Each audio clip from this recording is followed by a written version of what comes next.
Check. All right, here we go. Take 3.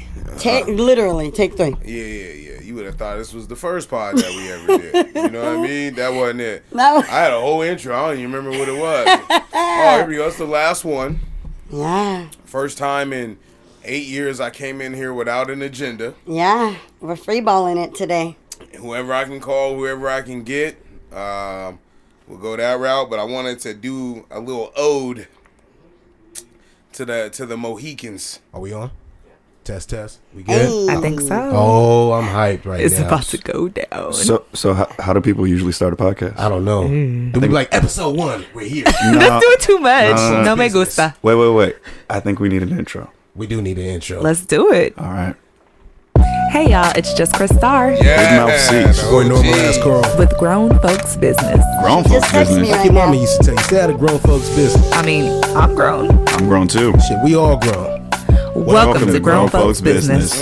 I'm telling Man, you. that was so beautiful. I wanted an Are you intro. pleased with yourself? Tune your home. I'm just really excited to actually finally be here.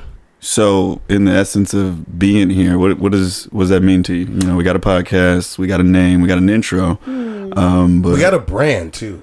A brand. okay, We love that do. brand. I see that. A Okay. brand.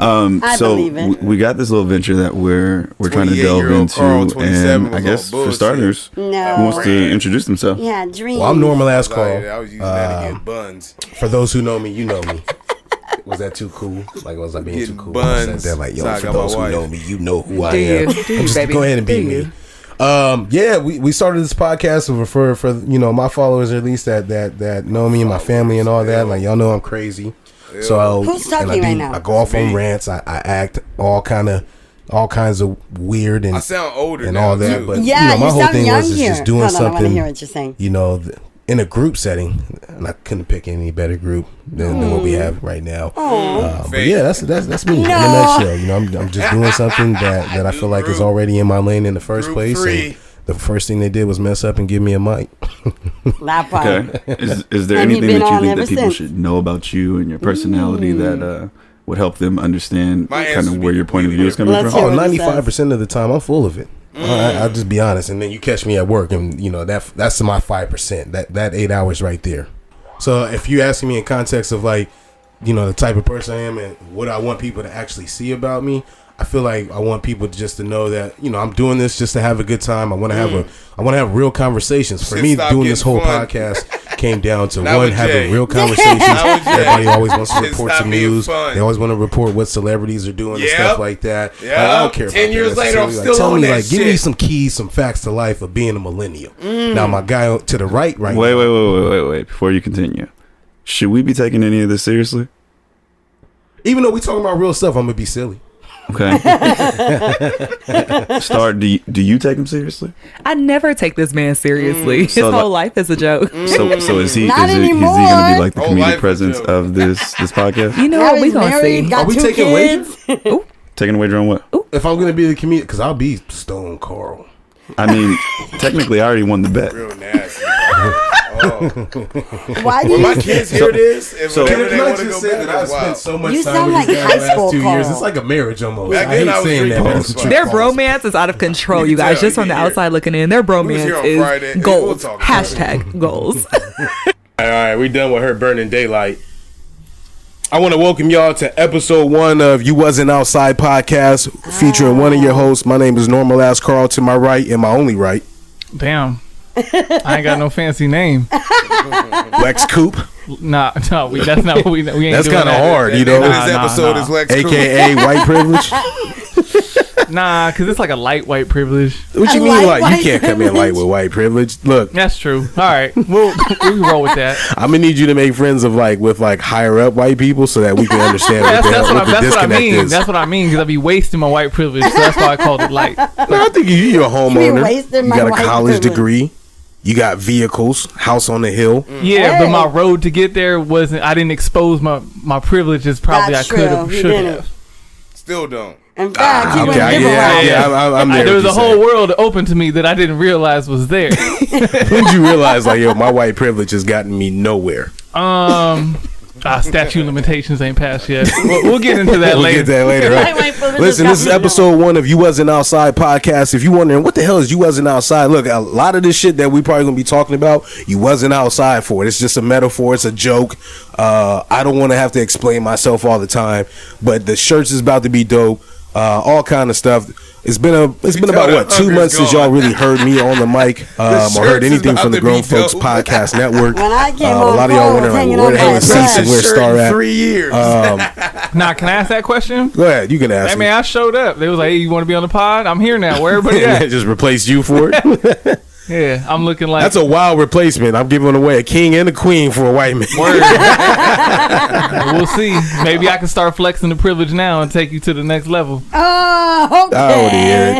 Of course, but no, he had low energy too. So we just look like two like bum ass podcasters trying to like promote our podcast, looking trash as shit. Oh, goodness. But it's good though. I think our better episodes are female guests Yes. driven. Well, duh. Yeah, all the ones, all the love that we've gotten from like previous female guests. Yeah. They get tired of our patriarchy. They said, and That's they what said, it "Hey, is. oh, you have a female guest? Please don't spend the whole time arguing with her." No. You know, it's funny that you said that because coming into here, I really, just because I know our dynamic too, and we're a lot older now. I really was like, I want to be centered. I don't want to argue. I want to have graceful debate. Possibly. Okay, can I uncenter you real quick? Absolutely not. I want you to go back to that question you asked and off you went mic. to uncenter me the rest of the Finish pod. it. What question did I ask? Something about an ex and pulling up to the house. Oh, okay. Yeah, no, I was wondering. I was just curious if You don't know how crazy she sounds. you know. Just Not that I've done this or anything. You don't even know what I'm about to say. I Go was just for it. wondering My bad. Okay. if anybody else, when you happen to drive by a significant exes, do you look at the house?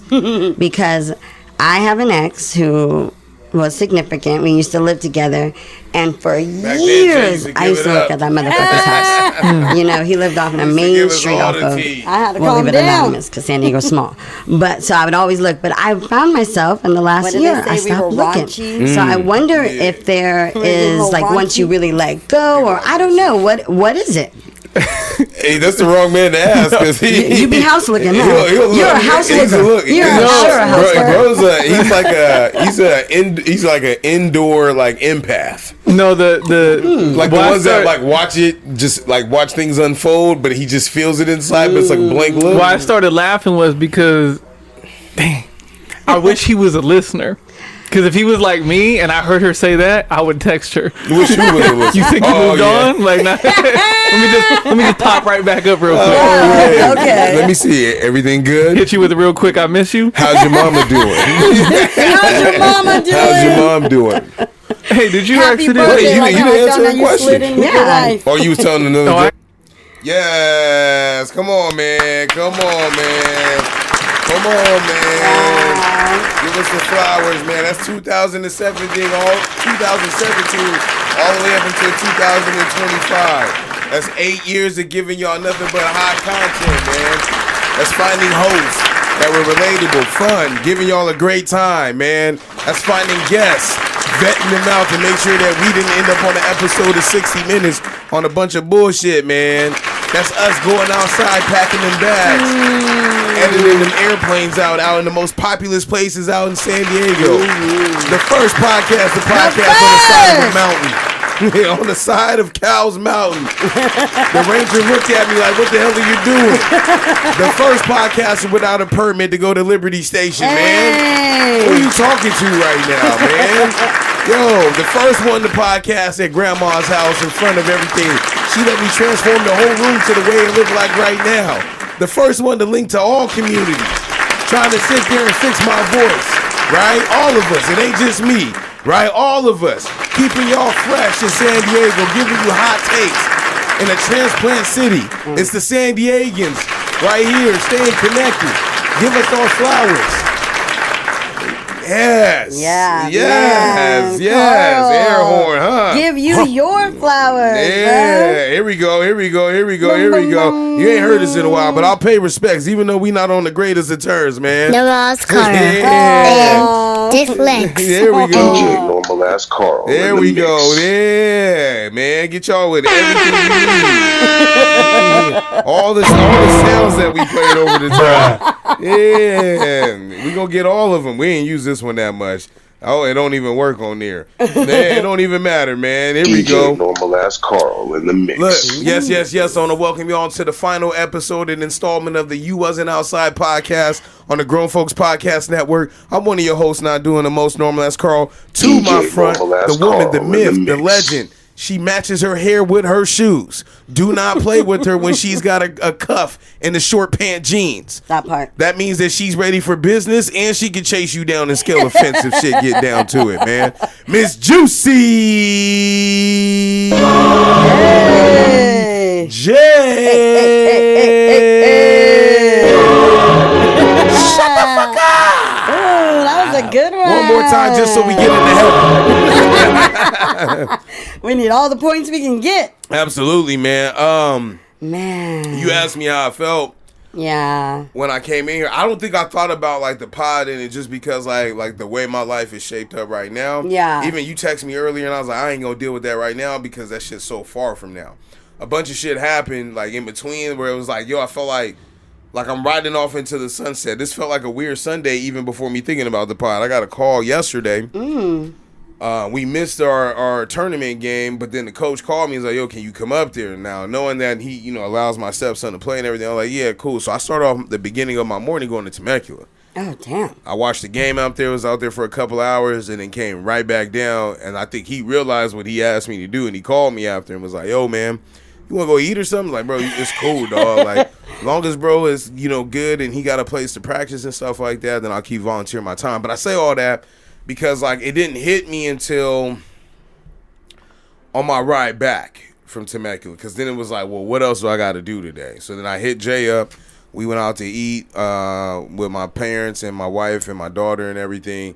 So I hit Jay up and I was like, yo, what time? So on the road back, I just started thinking and I was like, damn, man, this is like everything that I put a lot of energy into for the last 8 years. You know what I mean? I thought about where we started from, what this room looked like. I think it was you or someone sent me like one of our clips.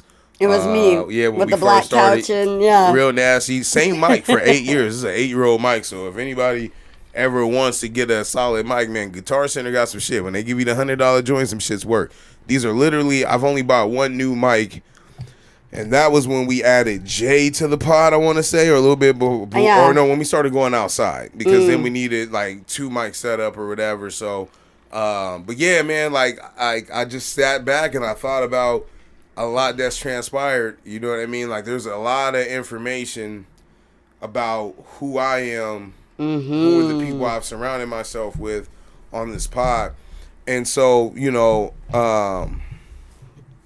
I'm thinking about origins, right? Me and Cease, we work for a government agency out here, and we sat in a room together, and we used to listen to the Joe Budden pod. I try not to mention it too much on here all the time because that's where a lot of our influence came from. I've gotten jokes and critiques from people where it's like, oh, you kind of started off like the Joe Budden pod.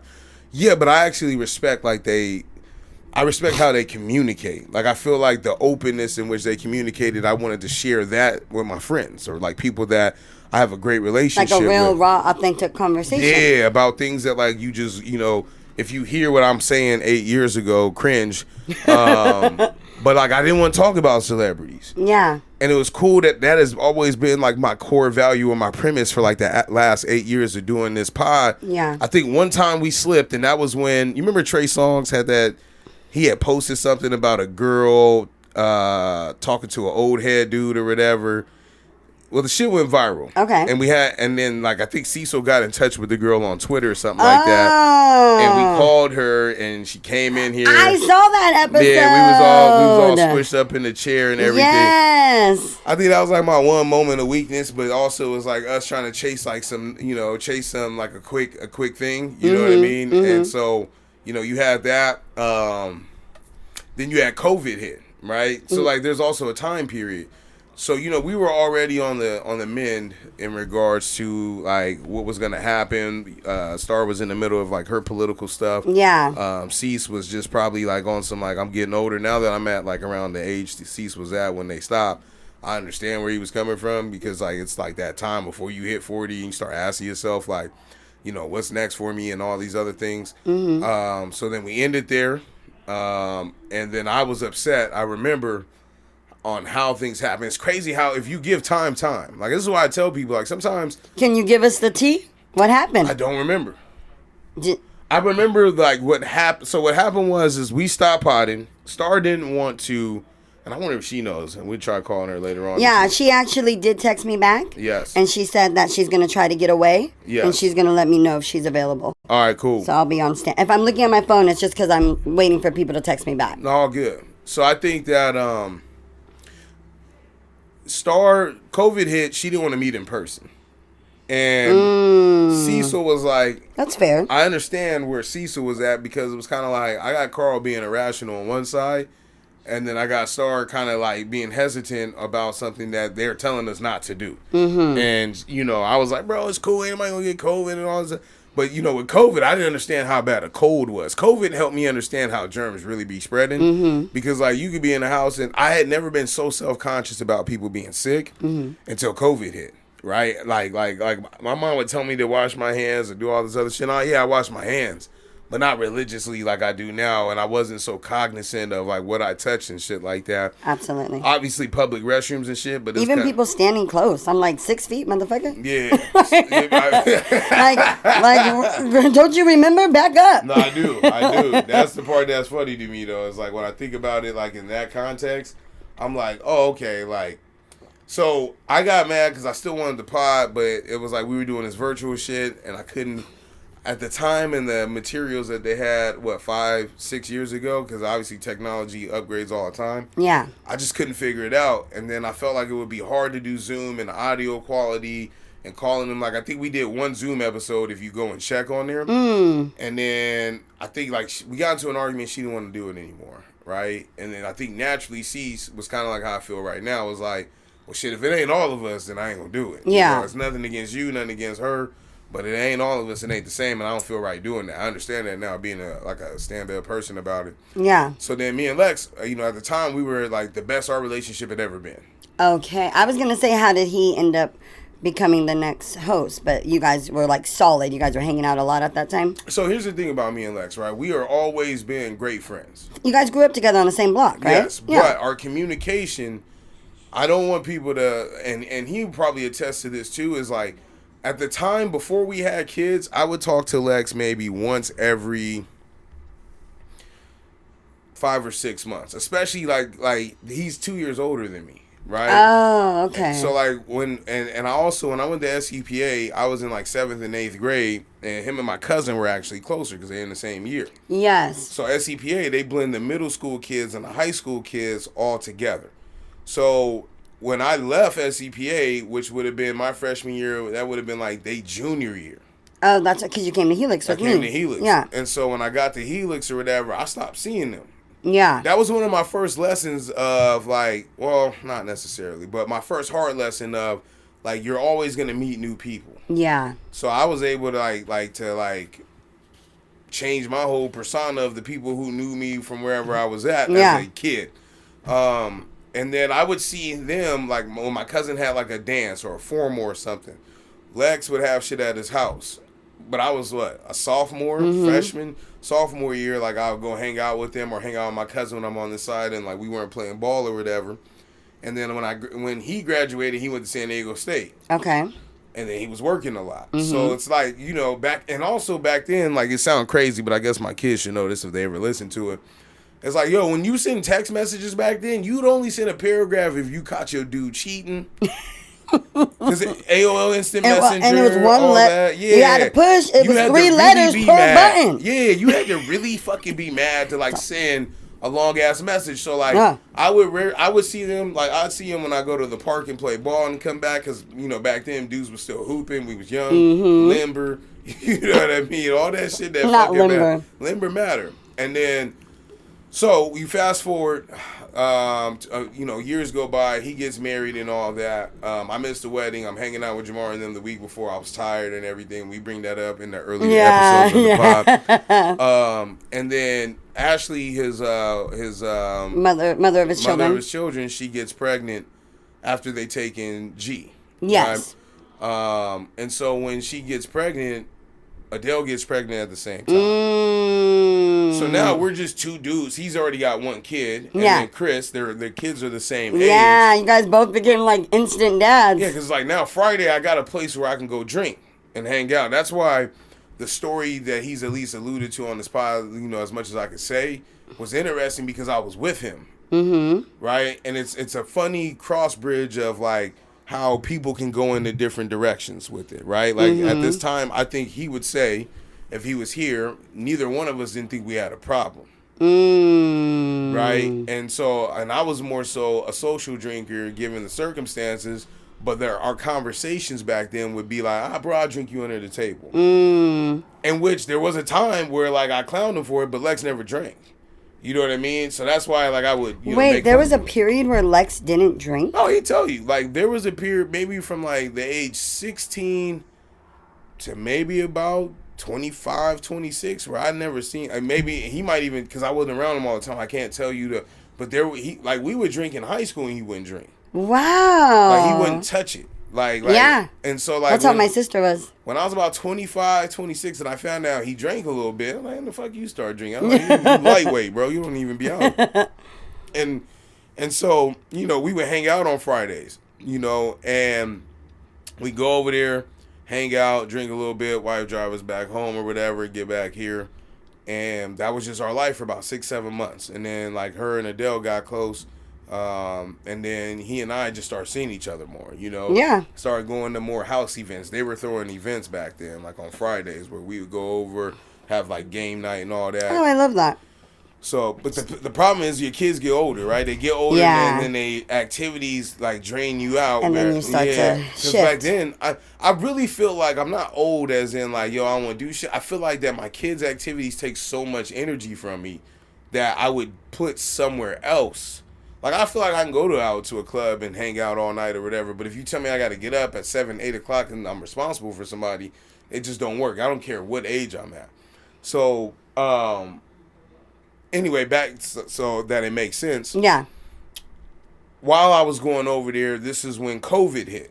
Okay, and problems were going. So, like, when Fridays would come, we would go over to Lex's house or whatever, and I would tell him what was going on, and he would say a few times, like, man, I should get on there. I'm like, nah, because, like, there's some other shit. Yeah. And I remember we was going to Arizona because Jamar's daughter, I believe, if I'm correct, was having her 2nd birthday or something like that. And they do cool birthday parties. And my mom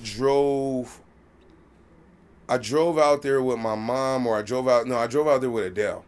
Okay. And we were on the road out there, and I was arguing with Cecil and Crystal on the road about something. I just remember it was about that shit. I remember because like we were in the stretch of desert where there's no one there, and I saw like the first highway patrol car in Arizona, and I was like, oh, I gotta pay attention because they cars don't look black and white like our shits do. They look like regular Dodge Durangos. Which is how now they're doing out here. Yeah, so I'm like, dawg, let me just pay attention. But I remember arguing with them, and then I got to Jamar's house, and he was like, yo, what's up with you? I said, bro, I've been out here arguing with them this whole time. I tell him the whole story. He don't give a fuck because he's still playing, in the league at that time.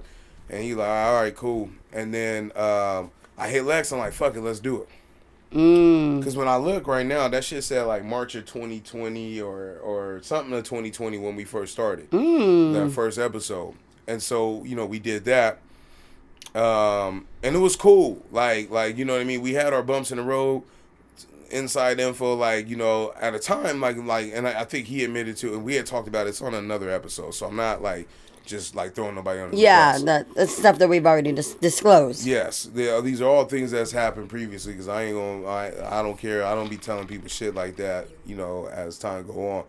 But the first 5 or 6 pods of GFB, they come in here on a Friday. We get here about 6:37, and before they came, at the time I was living at home still in 2017, and I was still drinking. Yeah.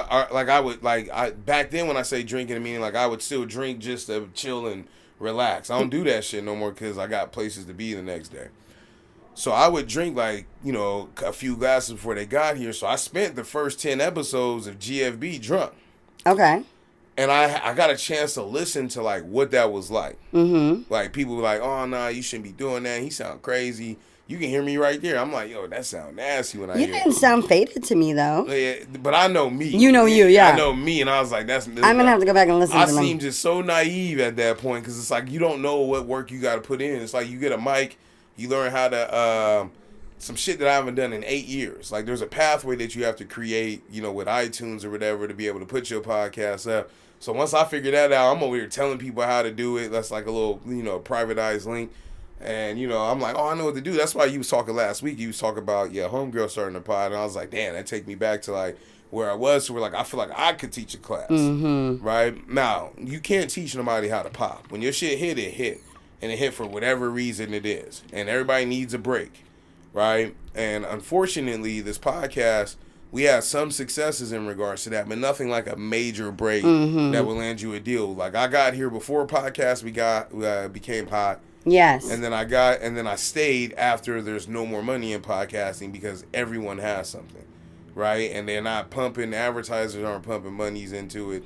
Like Prize Picks is a big thing. I paid attention to the market. And so about 2 years ago, I told Lex, like, yo, this is probably not going to pop the way you think it is because a podcast lives and dies every day. Like, we really doing it for the love of the sport, right? Mm-hmm. And for him, it was like, yo, I still love the sport. I was the same way. Yeah. So we held on for another 2 years until, some of the things that he talked about on this pod before kind of came to fruition. And it got difficult. Not to the point where I've told anyone this, right? I haven't told you, I haven't told him this. You and I, we talked about this a little last week when we was off mic, but I kind of like lost the ambition, or I talked a little bit about it on mic, but I lost the ambition. Not because of those things, because life happens. Mm-hmm. And life's going to happen to all of us. I've had events happen to me that, I haven't spoken about, what I mean, on here. And that is life-altering. Your things happening, that you've had, and I'll let you touch on that, kind of happen. So I wanted to come in here and do what everyday people do. Yeah. You go to work still. Yeah. With shit still going on, you go to work. You know what I mean? And take care of your kids still. Take care of your kids still. Take care of your hygiene. Take care of your parents. Your parents, right? You're doing all these things to just show that you keep on pushing. So it's like, when you ask me and I think about all these things, in total, right? Me and Lex's relationship is just not, it's not on the up and up, right? Yeah. And the way I can leave it is like this. I said some shit to him that to this day I still firmly believe in. Mm-hmm. There's a personality change that he won't make, and because I no longer want to, feed into it, instead of, saying anything negative, and there's some ownership that I need to take in certain things, but my biggest thing is, bro, is like, you gotta let me know when you're not okay or when you're okay. Yeah. Especially in the capacity that we in. That message got lost in my tone, right? So should I fix that? Yes. Did I feel justified and did I feel better when it happened? Yes. Because I felt like certain things weren't being taken into consideration of the scrutiny and what I had to go through within our inner circle at that time. Yeah. And that's where I land on that. But my last message to him, and which is why we playing hardball with each other, was you let me know when you good. And he ain't like that. Yeah, and no one's going to win from that. So I won't be calling Lex today. Because I think that our friendship is stronger than this podcast, that I don't necessarily care what our ending is like, and I don't think that needs to be broadcasted in regards to that. You get what I'm saying? I do. Like, it's not for the cameras, it's not for the show. What I think it would be is that if ever that we, come back, and be able to piece things up, maybe you'll find out on Instagram, maybe you don't, because at the age I'm at right now, I'm actually like soaking in moments more so than capturing them on film. Mm-hmm. That's why when we went out to eat, he's like, oh, let's take a picture. I wasn't thinking about that. I was just enjoying like the atmosphere we was in. You know what I mean? So I don't have a problem with him. I think that I don't have a problem with Cease. I don't have a problem with Star. At this point, I feel like I can leave this podcast and say, I gave it everything that I got, and I'm happy with it. I think back, because I've talked to a few pods that I won't say nothing on here, but a lot of us don't know when to hang it up. That's with everything, though. I was just going to say, that's Sports, like, yeah, exactly. Work. It's time, I think when it comes time for me to retire out the game, I'll never be ready. And I think that this is great practice for me to say that I did something for a long time that I was passionate about, that, that's time for me to step away and do something else. So, Yeah. yeah. I just think that, like, the level of commitment and dedication that you've shown to this pod is so, it's like, I don't know if people understand. Like, you were naming all those things off and, we were cheering. But I don't think people understand, like, the gravity of the weight and the time and the effort that being a creative is. And Karl, you're a creative. You're a producer. You're a podcaster. You wear many hats. Karl is very talented. Like he said last week, like, I came in here, I was like, oh, man, Karl, you're going to have to carry us. And he was like, you forgot who I am. Like, I know. Karl knows what it's not. And it's not by chance. Podding is not just sitting in front of a mic and talking. And that's what I feel like a lot of people think podcasting is. You just sit and you talk. And it's like, there's an art to conversation. There's an art to debate. There's an art to introducing topics. There's an art to transitioning to new topics. And you have really mastered that art, and I think that's why, for me, like, I know you're done with this in this season. I know you're ready to move on, and I fully support you because of all the time that you've committed, and because I see how committed you are to your family right now, and also you need time for yourself. But because you're so talented, and I truly believe that you have a gift. In my mind, I cannot accept that, like, this is the end of your podcast career. I don't either, though. I don't want you to think that. Yeah. Like, I don't accept it. I think I entertain, in my mind, like, right now I still entertain a comeback. Like, everybody likes a comeback story. But I don't know, like, right now I don't feel, like, right now, like, somebody hit me up and was like, yo, I got somebody that'll buy all your shit. I'm like, I might be able to take that deal. I'm not 100% sure. But I think also at the same time, it's like it needs to happen, right? Like the break needs to happen. And I appreciate you saying that, but I also gotta level with people that, like, that first version of me that you heard, fucking naive. Well, but that's what I mean by the time. Like, it takes time. Mofos going maybe naive or hopeful or dreaming. Like, I don't think there's anything wrong with how you sounded. To me, like, you sounded excited and hopeful, and then it feels like, because you guys never got that break, which for me, like, I listen to a lot of podcasts. Maybe I'm biased. This is one of my favorite podcasts before I was ever on it, because of all the reasons you're talking about. Because you guys were regular people talking about real life.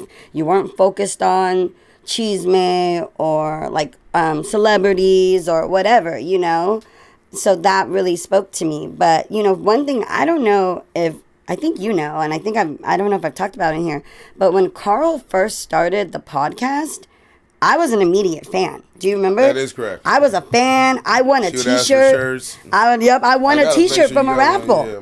And that's the T-shirt I wore on the first pod here. So in my mind, like, from the minute I saw Karl's podcast, I wanted to be on it. I was like, oh, especially because me and Karl, we debated a lot, and I asked Karl a few times if I could come join the pod as a guest. I was treating you like the mother dude. You was treating me how we treat people now. But I think that, like, my whole point is, I always knew I wanted to be on this podcast, and somehow I ended up here. And I think that's, like, divine intervention, because this podcast for me has been like a lifeline. But before we get into that, Star hit me back, the OG queen herself, and she said we can give her a call. All right, let's do it. So let's give her a call. Ready right now? Yeah, she said let's do it. All right. I told her let us transition. She says I'm here. All right, let's do it. Let me see. I'm excited. I'm like old hair right now. Oh, I'm excited. I love Star, by the way. She is so funny, down to earth, well spoken. I think I shared I had called her a few weeks ago in a bit of like a crisis panic moment, and she just like literally talked life into me and talked me back down. Okay, I'll let you say hi first, Karl. Let's see if she answered. It might be a foreign number. You told her I was gonna call from this number? I didn't. Let me tell her. See me in there hiding from the bill collector. Oh, never mind. She answered. Yeah. Oh, is this thing on? It is on. It is on live. Can you hear both of us right now? I can. Let me not be sloppy. Like, the reason why I didn't text you is because my phone is up on the apparatus right now. I sound real old now, huh? The apparatus, spell that. The apparatus is crazy. Listen, Star. So I played the first 2 minutes of GFB. And it took me back to where it was like, yo, Carl, like there was a stupider version of you. Was? It was. No, I'm just kidding. There was a stupider version of you. But you know what? And this reminds me of your birthday. Again, happy birthday again. I said it on the pod when we went out the last time, but I'm telling you just again because I know you celebrate the first 6 months out of the year. So Okay, let me just tell y'all how trifling I was. So, like, I literally could not get my life together to plan a celebration. And I happened to count out on the calendar what 38 days away from my 38th birthday was. And it happened to be a Saturday. So, Hey, like, how could I I not? love that. and it was dope. As a resident old head, like to sit there in that hot room doing karaoke with a bunch of like black people. That Carl was said amazing. he had the time of his life. That was amazing. I was mad I wasn't there. Oh, I saw parts of Carl that even I didn't know existed. Yeah, So. I was out there. Holy He can sing. I low key am like Carl can sing. In my life. That was fun.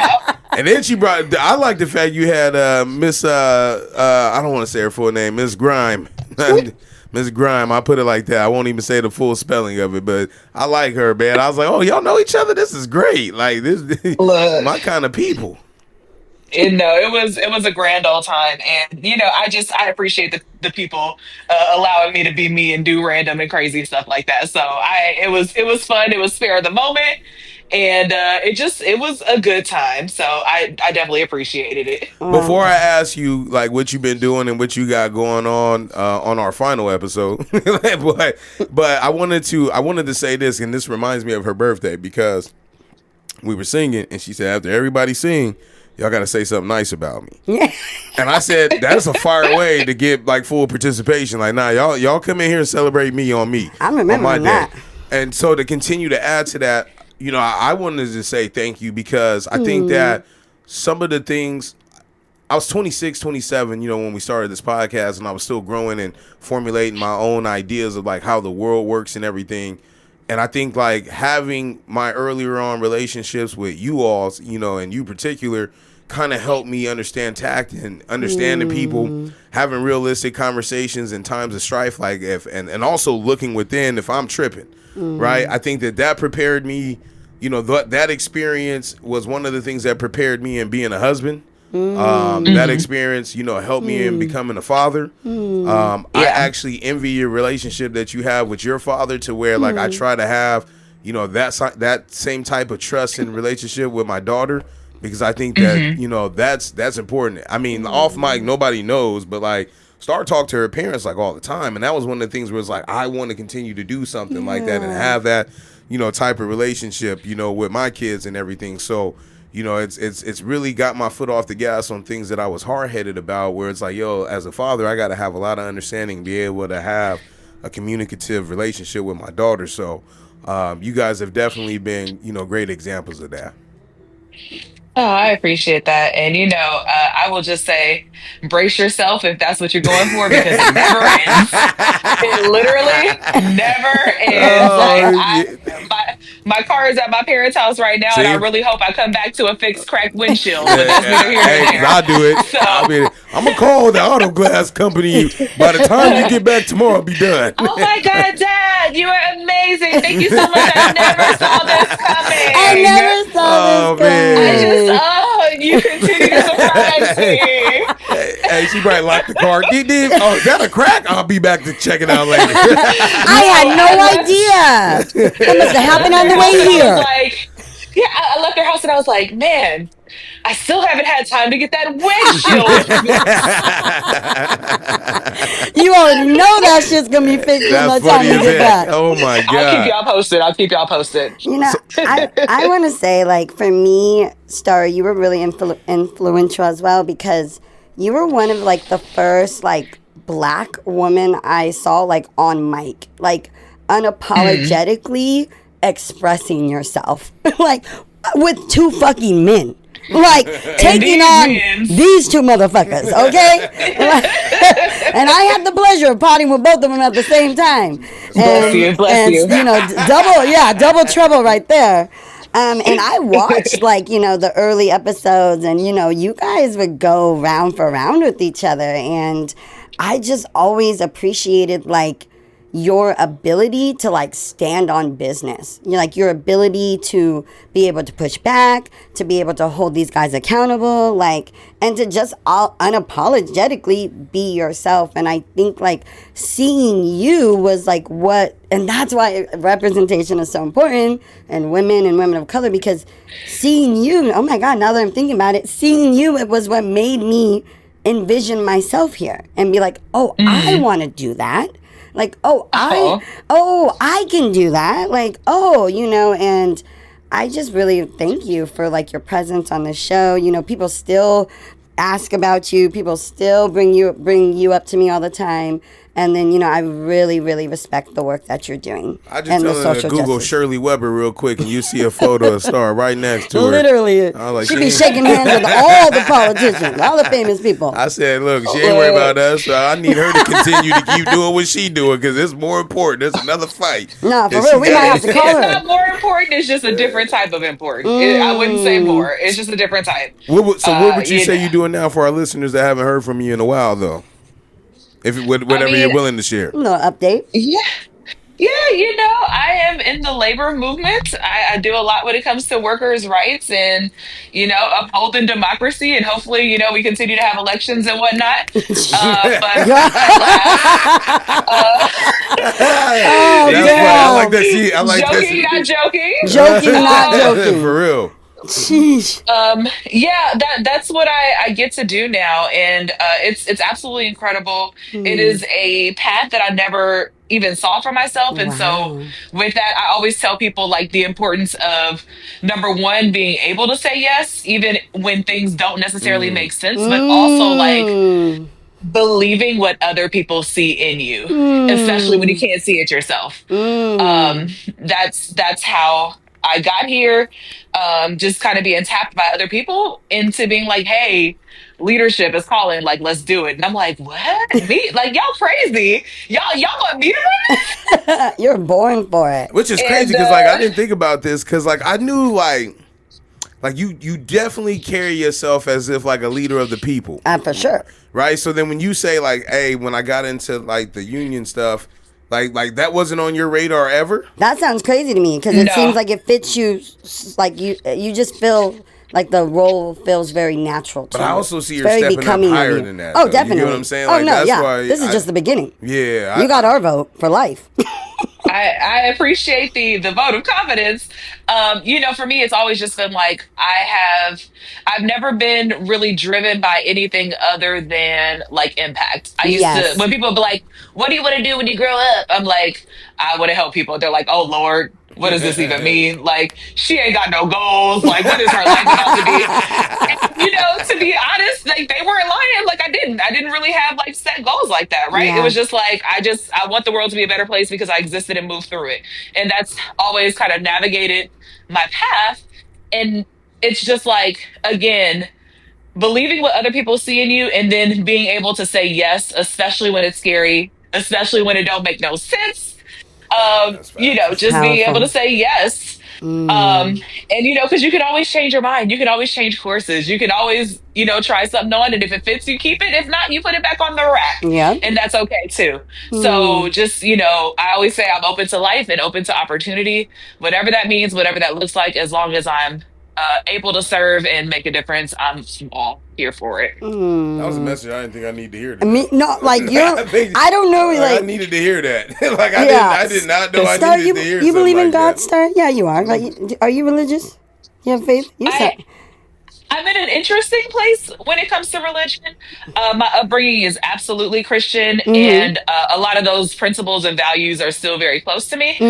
And I'm figuring out. I'm figuring out a couple different things. I feel so many people in our age group. I feel like we're there. I was talking to a a fellow podcaster earlier, and they shared with me that they are in an interesting point with their religion and their faith. And I feel like where a lot of us, and where I was for a long time, is that like introspect, where it's like that crossing between organized religion and all of the oppressiveness and ugliness that comes with it, but then the faith and your connection, like absolutely to believe God, in God, to who, exactly. But then finding like having to come with, okay, I believe in God, I love God, I know that God has His hand all over my life.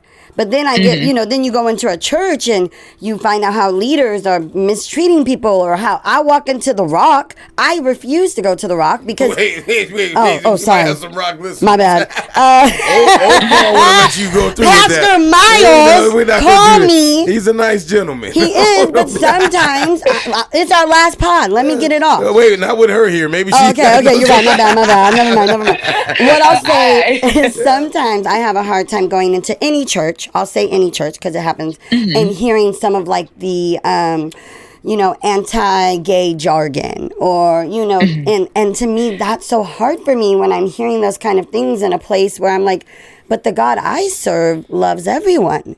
So I'm like, how am I sitting here receiving this message and you're telling me that these people are wrong, or you know what I mean? So it's a hard place to be in. It's very complicated. It's very complicated. And, for me, I have to believe in the power of God, the power of our faith and our connection, also the power of God that's inside of all of us, as we are like created in His image. And if you truly believe that, you also possess that level of power. And so there is it's really complicated for me. It's really complicated for me because I do believe, and I'm also just like having a lot of questions. Yes. And and I think that's healthy, right? Yeah.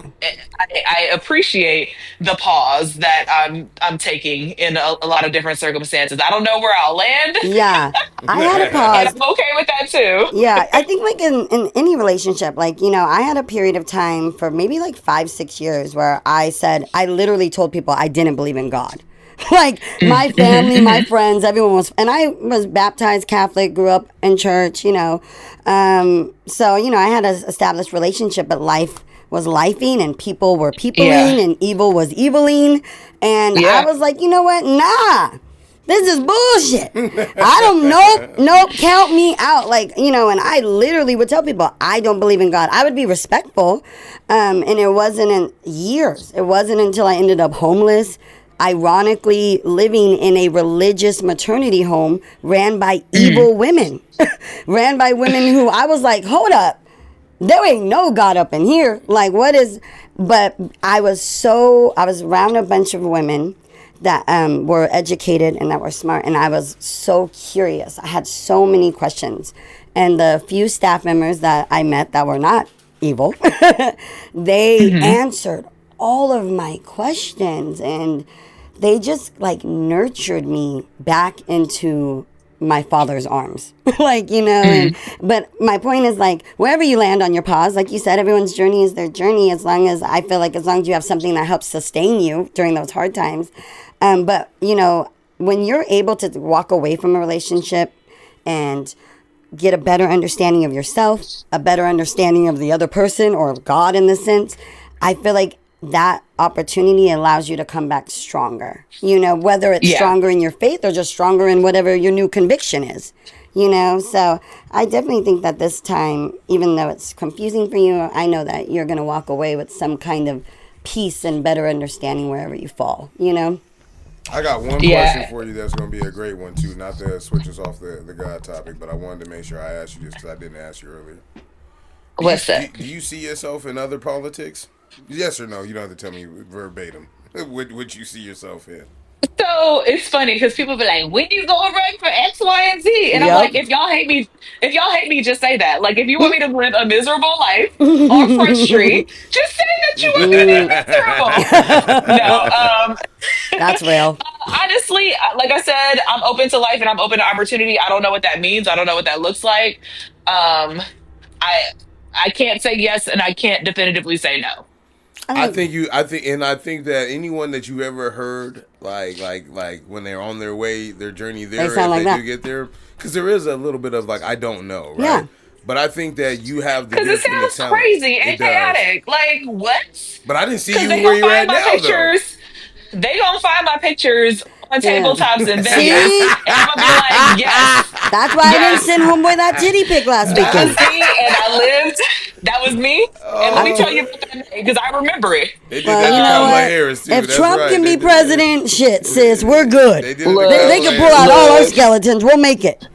And look, and nothing will compare. And nothing, okay? Oh, she said on the Look. tabletops in Vegas know. is somebody's phone. You right though. Yeah, I'd be shit. afraid of stuff I'm gonna like be that. like, yep, that was me, and I lived, baby. That's what I'm saying. They can Had a pull my great time. first. They can pull my first 10 episodes on here. Like Oh, Lord. he was talking crazy. She tried Yeah. to tell you to shut up a few times. She kept going. Your dumb ass. Oh, Lord, help us No, but all. it's interesting because one of the things that when people ask me, like some of the things that they're saying is just like we need real people in Yes. these positions again, and Yes. like we've gotten away from real people, and so I think that's probably some of the allure. Yes. Also, some of the reason I'm like, why are y'all now? Why am I in this? In the words of Nene Leakes. Right. Well, that's why I so loved it's- AOC, because she's Yeah. a real person. Like, you're like, just a real person. she was a waitress, she was drunk, like, you know what I mean? She understood. Like, Yeah, absolutely. What had me dying though, they said Hunter Biden was too honest in his last little interview, but it was like this is the man we needed, right man? I mean, wrong man, right message, or like right man, but wrong message or whatever. I'll die. It'd be like that sometimes. well, what did you tell me earlier? Jay, you're being too honest right now. Yeah. Just go ahead and lie a little bit. I disclosed a little too honest at dinner, and Carl was like, hey, Jay, you might not want to tell people that. You can lie sometimes. Go ahead and lie. Just like I'm trying to tell you, I learned by experience though. Like talking to them helps. Like I You said, learned a lot by experience. yeah, I mean, I had to make mistakes, you know what I mean? And I think that there's a lot of things now that, like, I either encounter with you, Cecil, anybody that I do things completely differently now. Because I think you have to realize that when you care about people, you don't treat them a certain way, or you don't do certain things, you don't talk a certain way. Okay, Donnell Jones. I'm trying to say, you just don't treat. When you love someone, you just don't treat them. Sing it, But I gosh. would have never want to do this if I didn't grow. Oh, yeah. I think I had an expectation to grow. I just didn't know when and how, right? And so, I'm just happy to see everyone in a place of where like things are. I tell people we have problems, but we got good problems. You know what I mean? And it's like you have good problems, like you have people that you impact. The people around you. You're able to tell them you love them and things like that. And I think if you live off the premise that that's enough. Yeah. When Star was talking about, like, she always said, like, what, when you were saying, what do you want to be when you grow up? And you're like, I just want to make an impact. That spoke to me deeply because I always said, I just want to make a difference. Like, I still feel that way. I just want to make a difference. Like, and I know Carl, like, and I was like, oh, that's where we all align, the three of us. That's where our alignment comes because we all want to make impact. Like, even you with this podcast, Carl, like, you're here to make a difference, to make an impact. That's why I keep doing it. So I'm like, that's where we're all in alignment with one another, is that we genuinely want to be able to give back to others and hopefully that better improve their life. You know what I mean? Right. So 100%. 100%. I love that. And it's just about finding the path to do it. And there are so many paths, like so many. Yeah, absolutely. Well, that's why I'd asked you earlier if you believed in God, not because I was trying to gauge it, but because, like, when Carl said, like, I needed to hear that, your word felt so divine to me. Like, believe what other people are telling you. Oh, I got emotional because this week's been really hard for me. And I've had to have people pour into me and be like, you're a finisher. You can do it. You get things done. Like, and if it was not for those people literally, like, pouring into me and me literally repeating their words like mantras in my mind, and to the point where I finally was like, they're right. I can do this. Like, I am someone who finishes things. And then saying yes, like, when you're scared, like, I decided to move across the country with my kids, I'm scared as fuck. I'm terrified, but I'm doing it. And so I remember us talking about that not too long ago too. So it's here, girl. It's exciting to hear you making I the move jump. tomorrow. So like that's what I'm saying. The timing, the fact that we were able to get you on the line, you were available. You made yourself available, and then you deliver that testimony, that word, like. To me, you just sounded like an earth angel. Like you were just, for me, it was like, oh, okay, thank you, God. Like, thank you for reminding me. Thank you for using Star to remind me that these things are so true. And even like Karl said, it touched him as well. Like that, just remembering that. Absolutely. I don't want to take you away because I know you made some time for us, but I'm so happy that you answered me. I know. Like I said, I keep this black box, so it's like this is my photo album. Yeah. So, 25 years from now, I'm going to come back and listen to all these episodes and be like, yo, might have to do listening parties in 20 years. No, that would be fun. I'm down. That'd be it. That'd be the one right there. So, Star, I appreciate you. I hope you stay safe out there and keep fighting the good fight. You got my full support. And so, absolutely, man. And I love the work that y'all been doing because they may not tell you where we at in regards to what we're doing, but I can tell you on the ground floor that people are reaping the benefits of things that we were that they were automatic, yeses and automatic no's to before. So I think that the work that you've been doing, thank you. Don't let people undermine you. You know what I mean? Because at the end of the day, like I said, you just open the door for new conversations. A new generation is here, and some of the old ways of things and how they were done, it's not done the same way. It ain't gonna work. It ain't gonna work. It's not sustainable. What is the saying? What got you here ain't gonna keep you here. We at that point where they changed it. It ain't gonna keep you here. So keep fighting the good fight, 100%. and you got our support, and I appreciate you. Thank you so much for making time for us. Thank you. Love y'all. We love you too. Take care. All right, we'll holler. Bye. Hi. Bye. Oh, I'm so glad that she was able to join us. Yeah, that was fire. That was awesome. God, she is such a freaking light to this world. Always got that energy. Great energy. God, I was like, geez, when she was saying all that, just say yes. Believe what people tell you. I was like, okay. But that was the thing, too. Like, I was telling people, I'm like, yo, when we put this pod together, I'll talk about that after this. And I think because depending on if this person answers the phone. We can call. I have someone else we can call if they don't answer.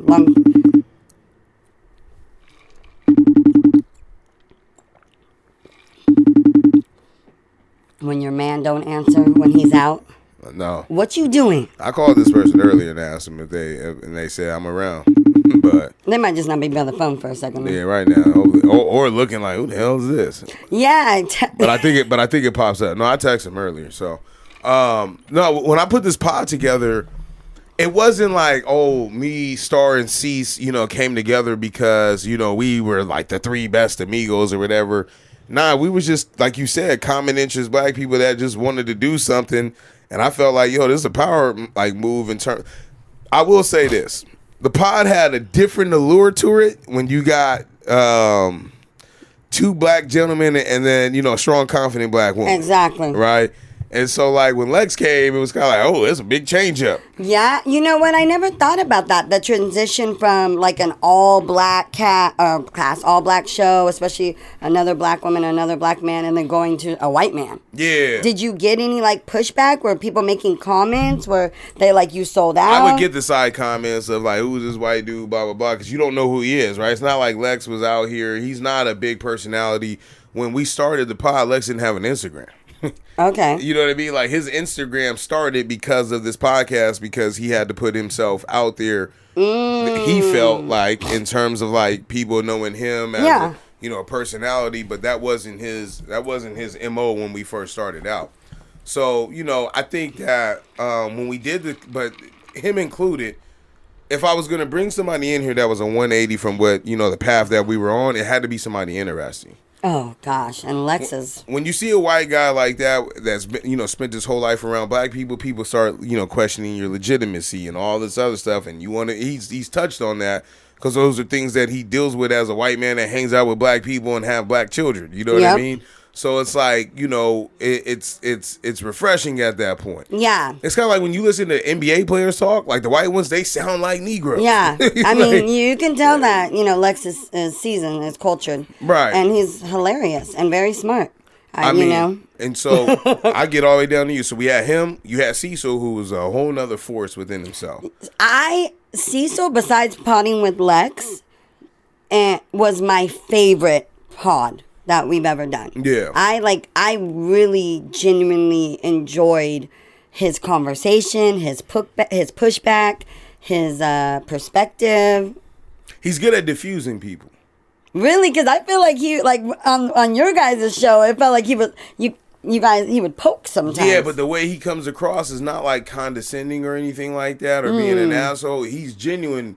He knows how to put genuine out, like to make conversation genuine. Mm-hmm. So you might be like, yo, I feel like this motherfucker like making fun of me right now, but it's like, nah, he's actually asking you something, but he's trying to find like a nice way of asking you a very difficult question that anybody would navigate through. That's why when I talk to certain people that know him, they be like, I don't know if he fucking with me or not. Like is he putting extra sauce on it? Like, nah, he actually mean that. Like in the moment, he'll sit down and have a real conversation with anybody, because I've seen him in action before and things that he don't necessarily have to like partake in, and I'll be like, why would he do that? But he does it, and he does it with grace. Like, it don't matter if he's small, little, big, of the other community or not. Like, bro is an equal opportunity employer for having a real conversation. So I always thought, while I was doing all the technical shit or whatever, I saw him as the A mic on our podcast. I saw her as B or C mic,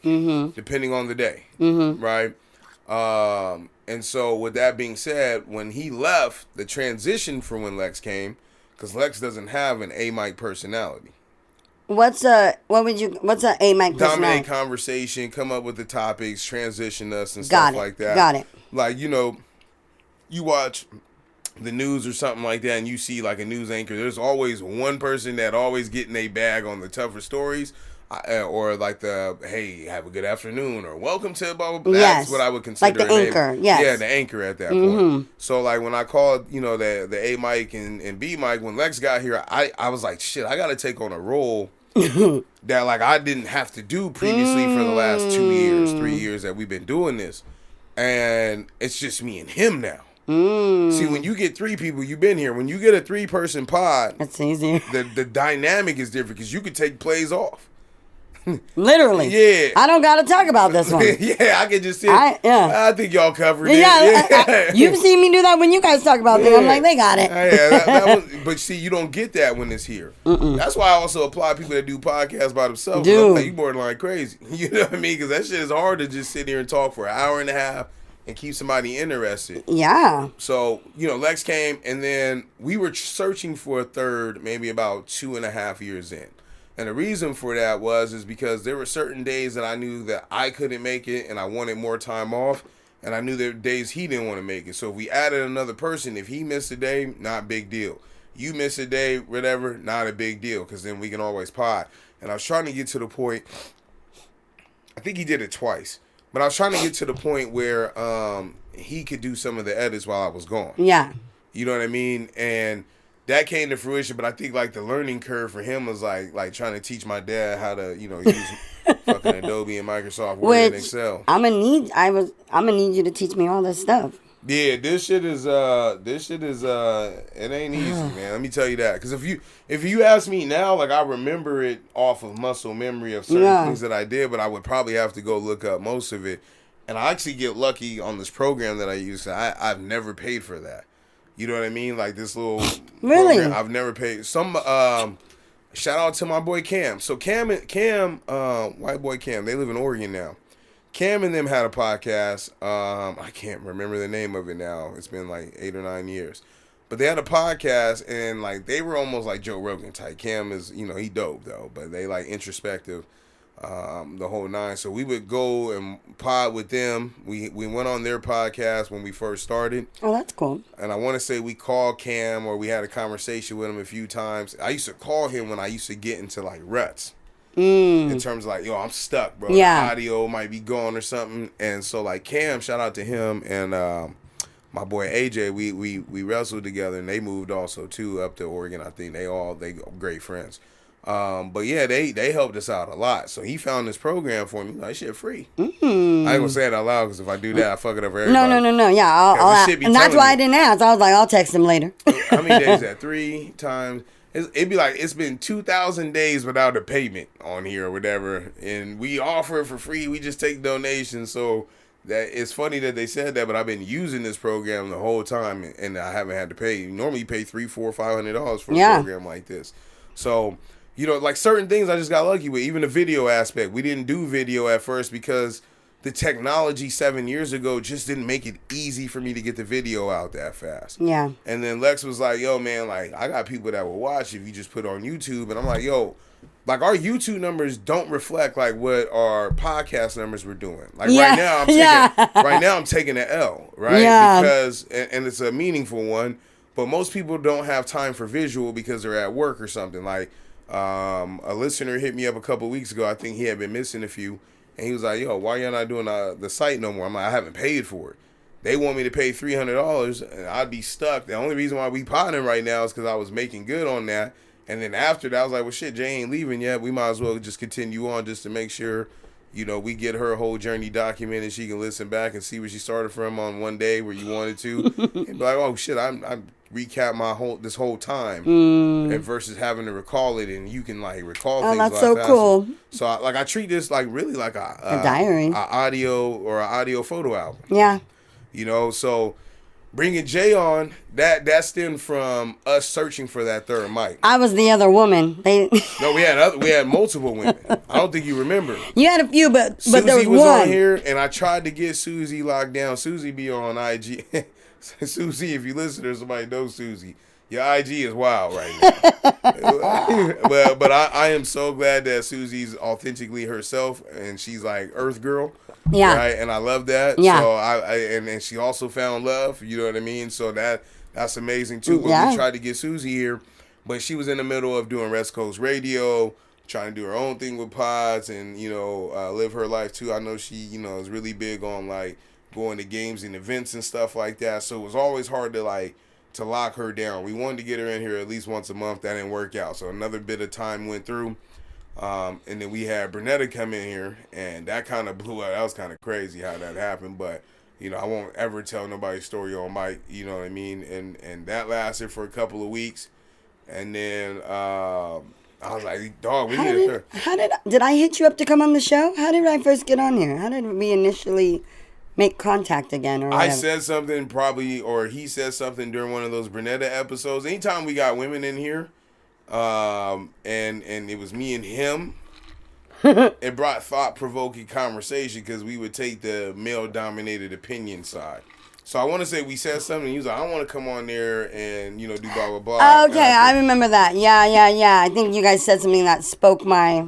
Yeah, and then you kind of got at us. I think it's more on that episode as we go through. But as that, I think like a couple weeks went by, and I was like, shit, like that episode actually did really well. And we had some new people on here or whatever. And I had been looking at the numbers. Numbers always go up and down depending on the season. Right now, the numbers go down because everybody's traveling during the summertime, and obviously the certain things we talk about, you don't want to ride in the kids, with you or whatever. So, It's called grown folks business for a reason. Yeah, fall and winter numbers be up because people be in the house. But, I was like, yo, we should ask Jay to come on the pod. And I think if Jay come on the pod or whatever, we're going to be solid in that regard. So, I asked Lex, he said yeah, and then I think the rest was history where we asked you if you wanted to come here full time, and obviously you was figuring out your schedule, you were still in your relationship, at that point, and it was like, all right, I'm just telling you, like, Sundays is the easiest day for us to do it. And he was like, yeah. And then we went on from there. And that's where I think when you put everything together, one, I don't want to hear nobody's shit. Because right now I think we have out of all the Dago pods, and respect to my Barbershop Confidential people, you know what I mean? But, like, I stay in great relationship contact with most of my hosts except for this current one. Yeah. Right? But all of them, we've had a period of what I'm experiencing right now. Yes. And then I'm not banking in on it like getting better anytime soon. But I'm saying like at the very least, like he was here 4 years. Star and Cease was here 3 years. Like I think like I was here a year, over a he was year. here for a year. So it's like yo, like I see people burn through hosts in like 2-3 months. You know what I mean? And I say that like shout out to Jonah. I love what they doing. I'm gonna have a lot more time to listen to their shit and like really, you know, be a devout listener because Jonah, that's my dog because like he definitely listens to the pod. Yeah. And I told him, I said, some of your shit I can't get to because of the Spanish translation. Yeah. I said, but you know what? With her on there, I like what they doing. I like the content he's bringing. I love like that. Like he's taking notes on what people want. Yes. And what is current in the times. And looking at him is also let me know. I was like, I'm not willing to do that anymore. But it's good that he feels like I still got to give it a shot. Yeah, and I feel like it's paying off. That's actually a good segue because I got you a goodbye present. And it's from Barbershop Confidential. It's going on my water bottle. I'm right actually, no, open it up. So I'm actually wearing Barbershop Confidential. They made they're in their bag. They made a clothing line, and it's called Dale Gas. And it's pretty cool. What does Dale mean? Dale Gas means like all brakes, no pump. Like just go for it. Read the thank you card because it almost made me cry. Brand. We use Dale Gas as a form of motivation. To go after anything you set your mind to. Push yourself past your limits. And don't forget, die with memories, not dreams. Your favorite duo, Jonah and Leslie. I love that. Barbershop Confidential, BSC Podcast on TikTok. And you can also find Barbershop Confidential and at Dale Gas SD on Instagram. I just love the branding and the intent. Like, I don't love shout that. people out like this. That's what I'm telling you. I fuck with them. I don't do that. Exactly. I don't do that. We fuck heavy with don't. Leslie and Jonah. Like, I we never love met them. Leslie. She's so cool. I met her last week, and we had people online. I think she trains with my cousin Miles, or she had trained with him before. My cousin Miles is a boxing dude. Yeah. And so, like, she knows him through there. They're around the same age, too. So that I had known of her seeing her page with him before. Okay. And then when she got on with Jonah, I was like, oh, shit, that little side convo. She's a great mother. They not playing. This is actually good material. She's a great mother. Oh, I love, this t-shirt is super comfy. That's screen printed. Me, I would have got the stickers. See, Jonah love y'all. You like it? I got a few screen print joys. Let me not throw my shit out there. But yeah, absolutely. That shit hard. You got the right color too. Appreciate Dude, I literally was stressing. I didn't know. Shout out to Wifey. Shout out to me too, because I also, wait a minute, because before I forget this, I wore that Fresno State jersey 2 weeks in a row. Hey, I was like, fuck, I got a pot in this.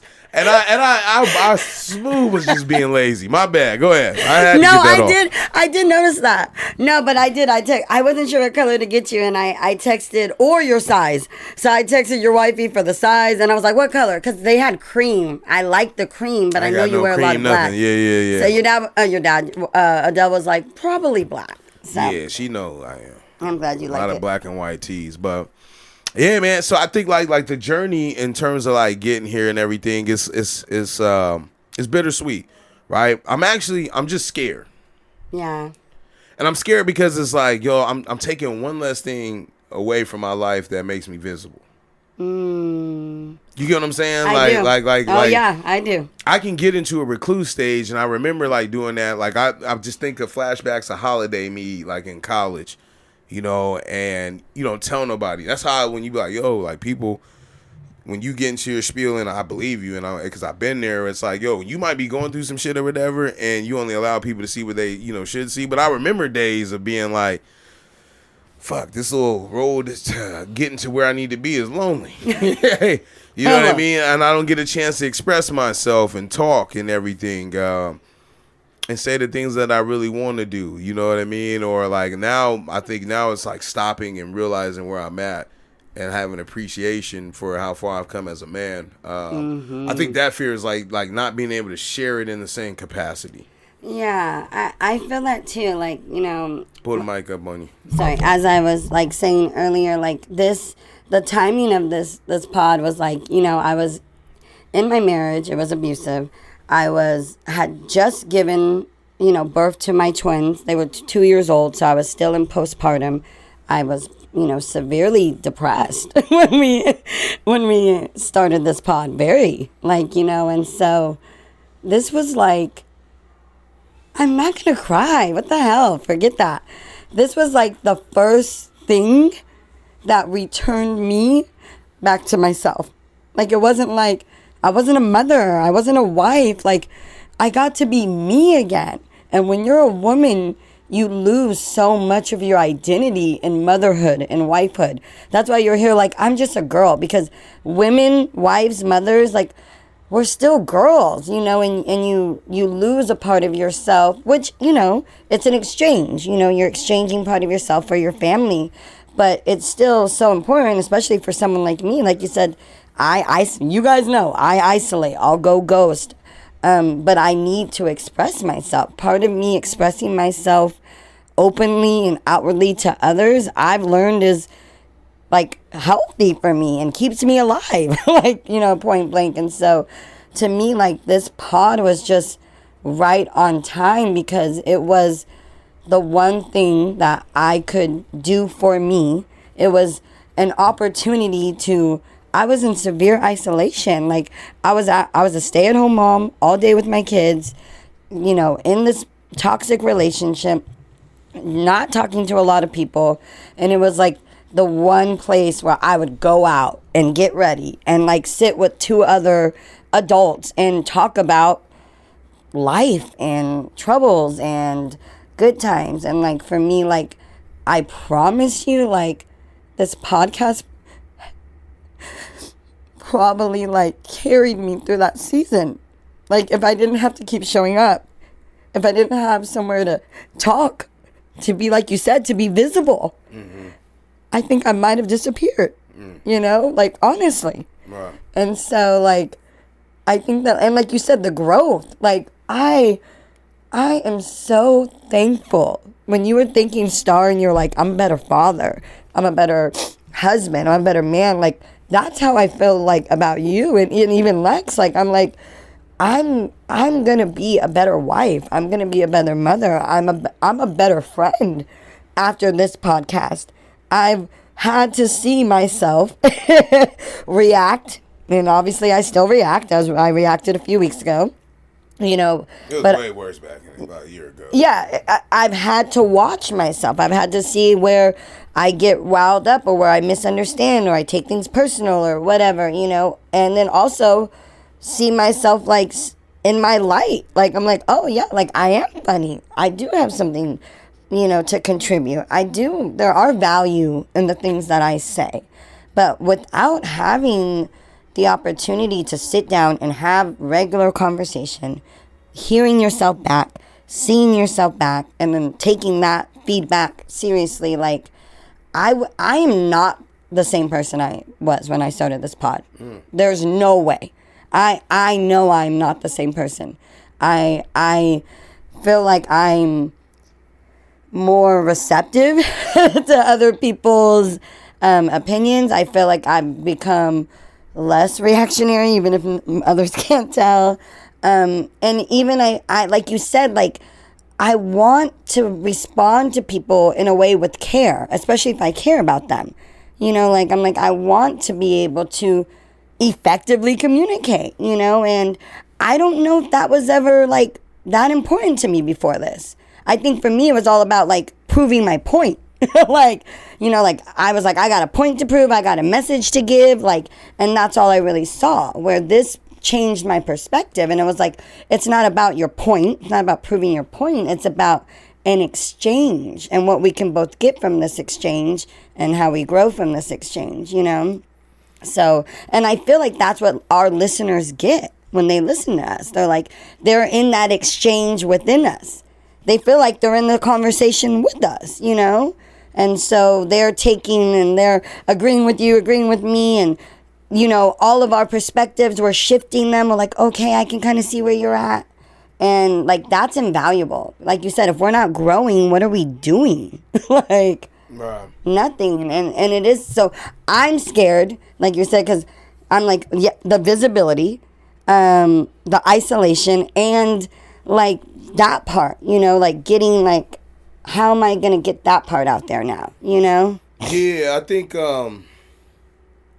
when you were saying like, oh, you know, I tell everyone, and I'm telling you this because like I think I got good after a while at doing this because of what other people said, right? Like the feedback. Remember I told you like and what you were alluding to, it was an off mic conversation, but I was like, you know, I don't really care how I come across to someone unless I'm bothering them. Yeah. Or I'm directly.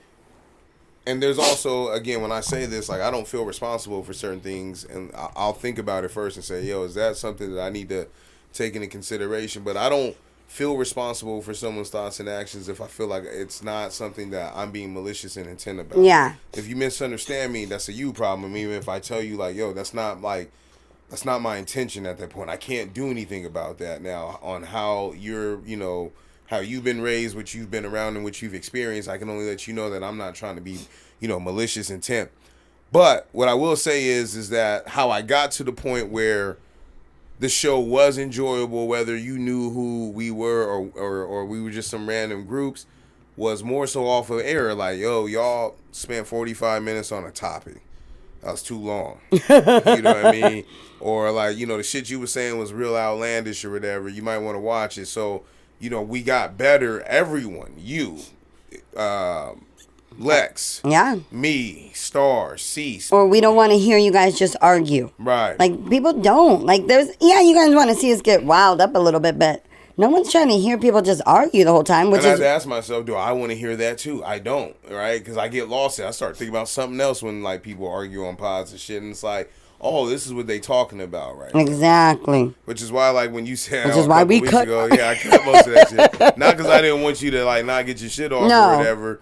I think it was important for me to listen to you in that moment, but I think that for other listeners, that wouldn't have been an enjoyable experience. No, that wasn't for them. Builds character, builds relationships, right? Like, and so, like, you know, a lot of those things that kind of transpired over the years, like I said, like it helped me handle certain things. Yes. Right? Like even with like the contractors that was coming in and out of my house, and I was having issues with them, like effectively communicating and saying, and my job does that too, where it's like, yo, you might feel that way, and that's cool, but I feel this way, and you got your own prerogative, and so do I. Yeah. And I think that's been my demeanor on just staying true to me, but also growing at the same time. But I had to learn from, like, those experiences. So, yeah, do I care what people have to think? To a certain extent, yes, because I know that was part of our argument. I was like, I don't really care what other people say, right? But to a certain point, yes. Like, and I take into consideration what people have to say. That's mindfulness. So, like, there's a caring when someone thinks, like, to the point where, like, you know, you're allowing what others think about you to dictate your actions.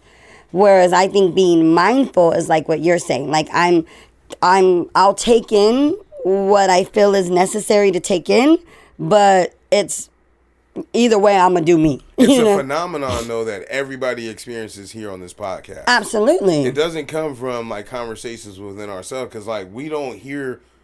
I hear how we come across... Like, they say this in battle rap. Like, they be like, if they say something fire, and then you be like, oh, well, that's just whatever, but it's because I'm watching it on YouTube.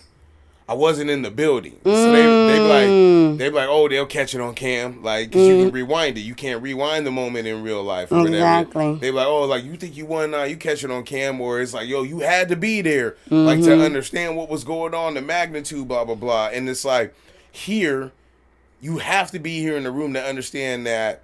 I love when Jess came because it just reminded me of, like being fresh and new. That was a while since I had been around somebody who hadn't been on camera in a while.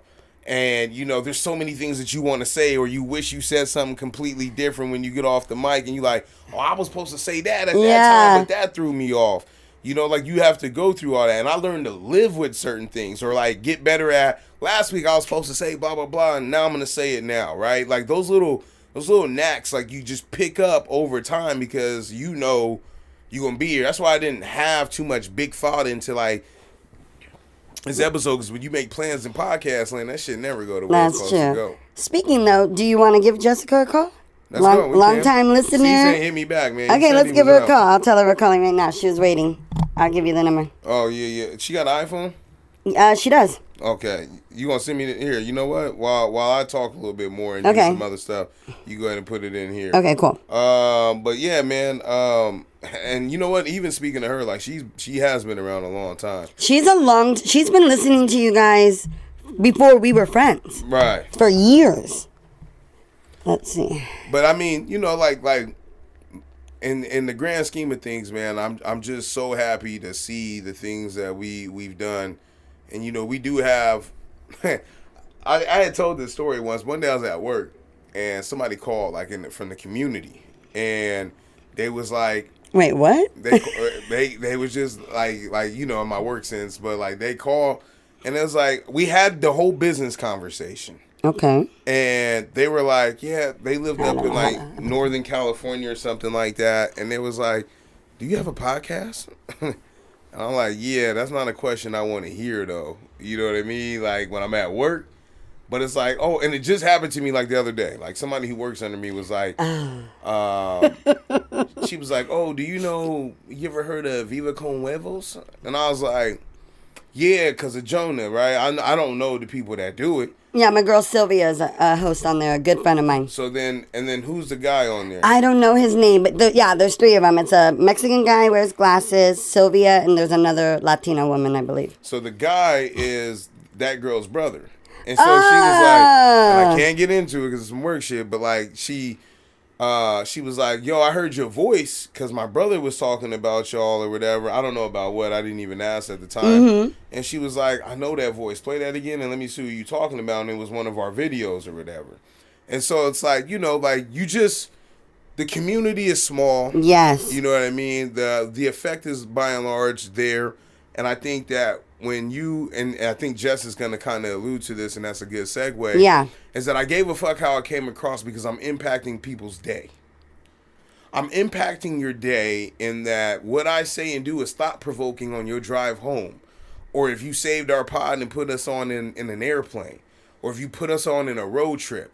Or you're studying for something. Or you just at work getting your shit off and you just want to hear something thought-provoking about something that you share a commonality with. That's when I started to like understand that I need to give a fuck about like how I come across and the things that I say and everything and still stay true to my beliefs. But I think that that's important. And I think Jess kind of helped out with that because earlier on she would repost our shit. Yes. You know what I mean? And I would see it. And, you know, I would see that she was sitting in the same traffic I was sitting in on my way home. And it was like, oh, that's dope. Like, we are impacting someone's, you know, and she loves the YouTube. She watches the YouTube now. She'll send me videos of and I love it because she watches it on her big flat screen. It's cool to see. A few of our listeners watch us on TV. It's cool. Yeah. Hey, girl, hey. Don't call this number back as my mom number unless you want to talk to her. I'm glad we caught her right before bedtime. I was telling her, hold on, we got to transition. And then I didn't even tell Carl. He naturally brought you up. Wait. You got a standard bedtime? Hey, it's a Monday tomorrow. Respectfully, yes. you do. But like, what is your standard bedtime? I try to. Okay. No, go ahead. What time is your standard? I was gonna say 9:00 is like shut it down and head to shower and get in bed by 10. Do you go to bed with the TV on? Mm-hmm. Okay, that is respectable. Okay. So it might be like 10:30, 10:40. But if you go to bed like and turn the TV off every day at 9:00, I'd be just wondering how the self-discipline be there. That's a real grown up right there. No, can't do that. I need that transition period though. Yeah. Well, 9 is a good time. 9 is good to start winding down. Yes. Because you don't go to bed right away. It's just like you were saying before, like you get on and scroll or you like start researching something, you go down the rabbit hole. So I'm like, okay, let me give myself good time to do that a few minutes. Give yourself buffer time. My mom was mad because I told her where the time was on Instagram the other day. And her shit was like hour and 45. Right? Oh. And mine was like 35 minutes. She was like, where you get this from? How'd they get all the info? Like, she was mad that, like, my time was lower than hers. Yeah. I don't think she cared now. She right back on it again. But I was like, yeah, this is where your time is being spent. So it's funny that you were saying that because, like, my doom scroll hour time is, like, very short. Like, it's not an Instagram-based thing. I might read like articles that I missed, or like because I get the You like Reddit? I have Apple News. So like unless it's like Hulk Hogan or someone else passing away, I don't get it because everybody doesn't talk about it. So I'll go read up on things. It's funny that you said that. But Jess, we was talking about you being a long time listener. Yeah, I was it. We didn't even introduce her. I told you I know what I'm doing, especially on my way out of here. He's the pro. He's the pro. But we talked about being a long time listener, and the irony is that we was able to get Star on the phone. That's awesome. Yeah. So she was here for the first conversation that we had, and she was kind of telling us where we was at. And then I thought back, I was like, damn, she was around that time period, like even for the change when we got the Lex and everything else. So who told you about the pod originally? Yeah. You probably told us on the other episode, but I forgot probably by now. I never asked you. No, I did. I had spoke a little bit about it towards the end. I think Kendrick was a feature. And of course, like I told you, Holly was a feature. And I just started. Right. You guys are in the poet community, the spoken word community. And so that's what I was thinking about, actually, because I was like, what are they going to ask? I mean, maybe just some words in regards to their transition out or what have you. And I was just thinking, even yesterday, I was watching the podcast from 2 weeks ago, I believe. And I just started crying, to be honest with you. I was like, oh my God, like this has been like a part of, I must admit, I don't always watch consecutively, but it has been a part of my routine. And I think Jasenia had mentioned it one time that it was my Thursday routine. Like I can, because they were long, so I can sleep in a little bit longer on Fridays than usual because there's no traffic. And so it became my Thursday night routine. And I'm like, what am I going to do now? Like, and of course you guys Love After just Lockup provide. is back.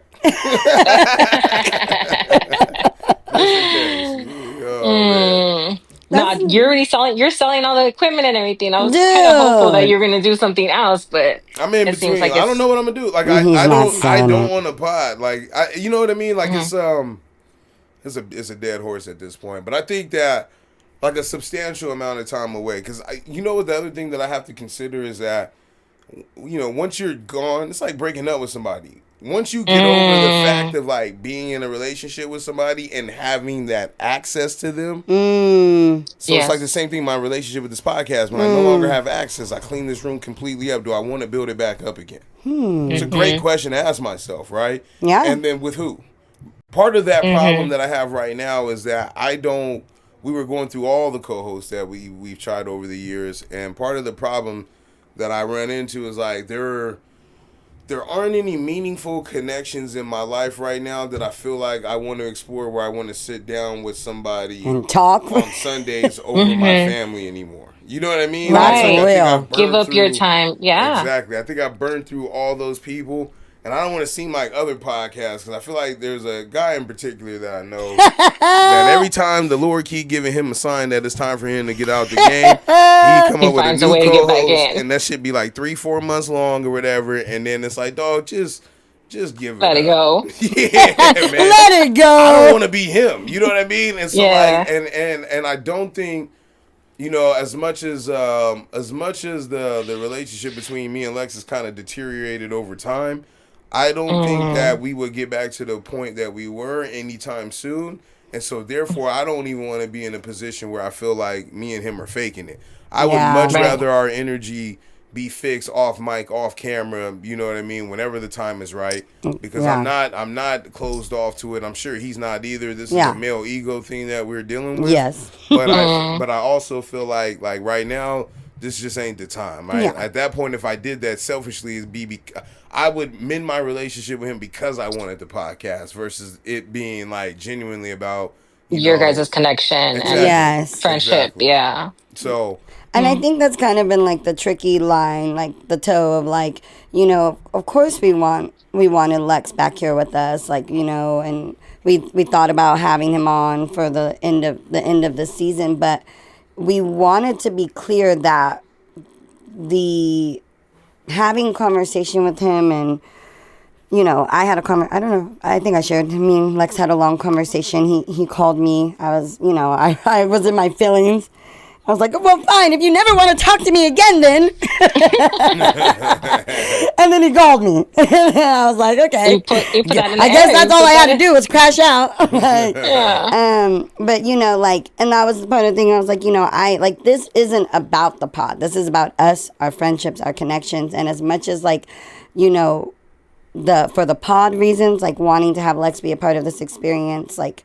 I think we just didn't want it to feel fake or phony. Like, you know, that we were just trying to force it, you know. But, Right. you know, I wish he was, you know, a part of this. I miss him. I miss having conversations with him and what he adds to the show. But I also, you know, we all have different seasons. And I am appreciative to have had this time, you know, just with me and Carl, too, and grow in a different way, in a different manner. What do you think? Because now, like, my question to you before it becomes a therapy session, right? What version do you like the best? That's a tough question, right? Because obviously you want to keep your. I was gonna say, I don't know if she can say that with me, right? I don't know. She if likes Jay can Lex. I don't know if she can stomach that. Her favorite is you and Lex. But your favorite was like the GFB favorite. That's you know? true. So it's like, you know, and I don't know if I have a personal favorite my damn self, but what would you say? Yeah. The one that probably spoke to you the most in all damn. this time. That's 8 years, or maybe 5 or 6 years worth of listening. Like, because I think like Lex was probably adjustment. You know what I mean? Yeah. And then Star was an adjustment. There were some people. I mean, not Star. Jay was an adjustment. There were some people that was like, "Hey, I don't know about Jay." I'm like, They were cool. mad at Carl. Yeah, they was like, "I'm not sure about her, man." But then, you know, that happens. We lost a lot of listeners when we switched over from GFB to Lex. You know what I mean? So like, I had already dealt with or know what that transition of changing up on your audience does to you. I think everybody brought something totally different, though. I think the way that, you know, the original three were compared to when it was like just you and Lex, it was like a lot more music, a lot more sports. Of course, you would there would be I thought of other, that. That's crazy. because of the different Yes.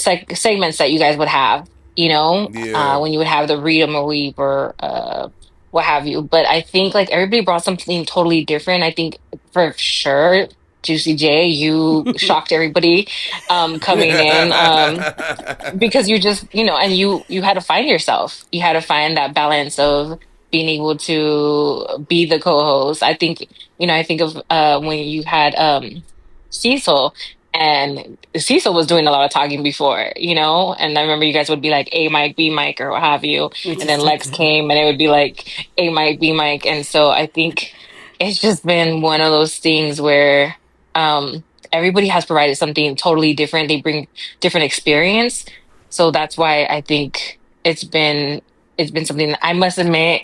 I didn't really listen very much when Lonzo would be co-host. Nah, there's nothing wrong with that. Only no, I mean, it was mostly because, you know, I couldn't really relate to a lot of the things that he would That he speak was about on doing, the yeah. podcast and everything like He's that. in his 20s. And yeah, Or and 30. so in the end, like when I think of grown folks podcast, like I think like I was listening to the episode recently, like I said, and I love what you were saying, Carl, where you're talking about being in a different season of your life where being outside is not important to you, and that's how I've been. You know what I mean? I'm like, okay, and that you're younger than me too.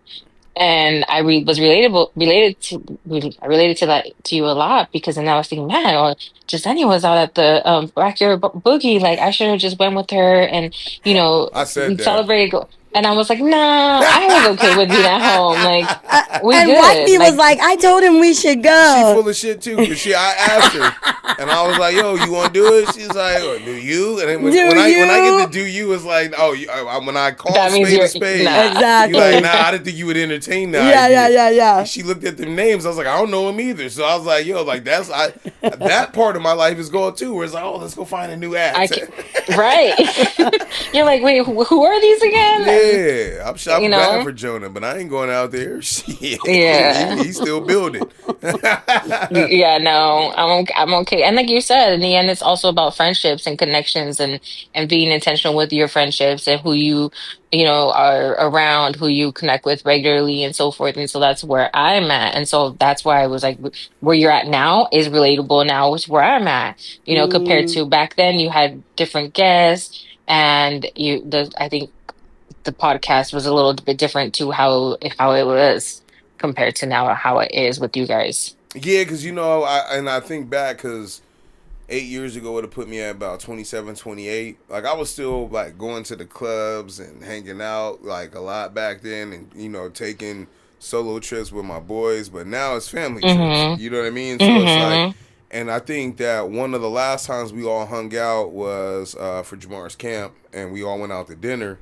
And I told my club experience and all that. But then maybe about a month later, Jamar hit us up, and congrats to him too. He just had his son last week Sunday. Oh, congratulations. But he was like, look, man, I'm cool with hitting a rooftop bar, or going to a bar and out to dinner like we did. We ain't got to go to Those the club day parties. Exactly. He was like, to the lounge. but I left before 12. And I think like you get envious of your boys as like doing it. And it was like, I want to do that. You know what I mean? And then everybody was on that same thing because I was looking outside like, dog, I could not go in here and be okay. Like I don't think I've ever been able to say some shit like that before. Like I felt like I had FOMO if I didn't walk inside. But I was like, now I got anxiety if I walk in there. Yeah, we went from FOMO to anxiety. I was like, and I started saying shit I didn't think I'd ever said. Like, I don't think this is not my group. I don't know if this is the scene. Jay killed me today. We get to the the golf course. She said, "You got me in here with all these white folks." I'm like, man, she about to fuck it up. I come here every Friday. Gonna be like, yo, he brought her in here acting crazy. But I was like, it's her last day. Who give a fuck, right? We let's have a good time in there. And the waitress loved her because the waitress, she don't normally smile and laugh and shit, but she was looking at Jay like, yeah, I got a bunch of friends like her. And I still hang around. We was giving it to her. Well, Carl, she comes up and asks for our drink order. No, Carl that was a different says, girl. I call her Wednesday Addams. She don't smile or dude, nothing. okay, because I that's was just her. That's her. okay. That's I her. was like, all right, give me a little something. That's like how my wife was when I met her. Really? Adele don't have that person. Bernetta used to call her Wednesday Adams. Adele's funny. Bernetta's funny because don't nobody be saying that to people's face. But black people do shit like that. Hey, Wednesday. girl, you like Wednesday Adams. That's not a fucking Oh, compliment. Bernetta's fucking hilarious. She be serious. She's though, that's funny. the thing. So but yeah, man, I think I'm glad you stuck it out with us. And like I said, like some people listen to us in waves. Like I've always gotten used to that. I've even, like I said, I admitted to Joe, it was like, when y'all getting the Spanish tip and I don't know nothing what y'all saying, that I can exit. Yeah. But yeah, I mean, I appreciate you as a listener. I think you, and I said this before you came on,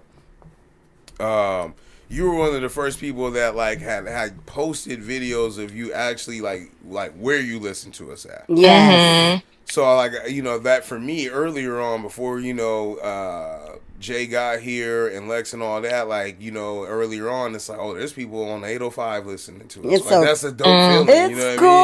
I mean? Or there's somebody like, listening to us in an airplane when people are like, oh, I played y'all when I was on my trip going to blah, blah, blah.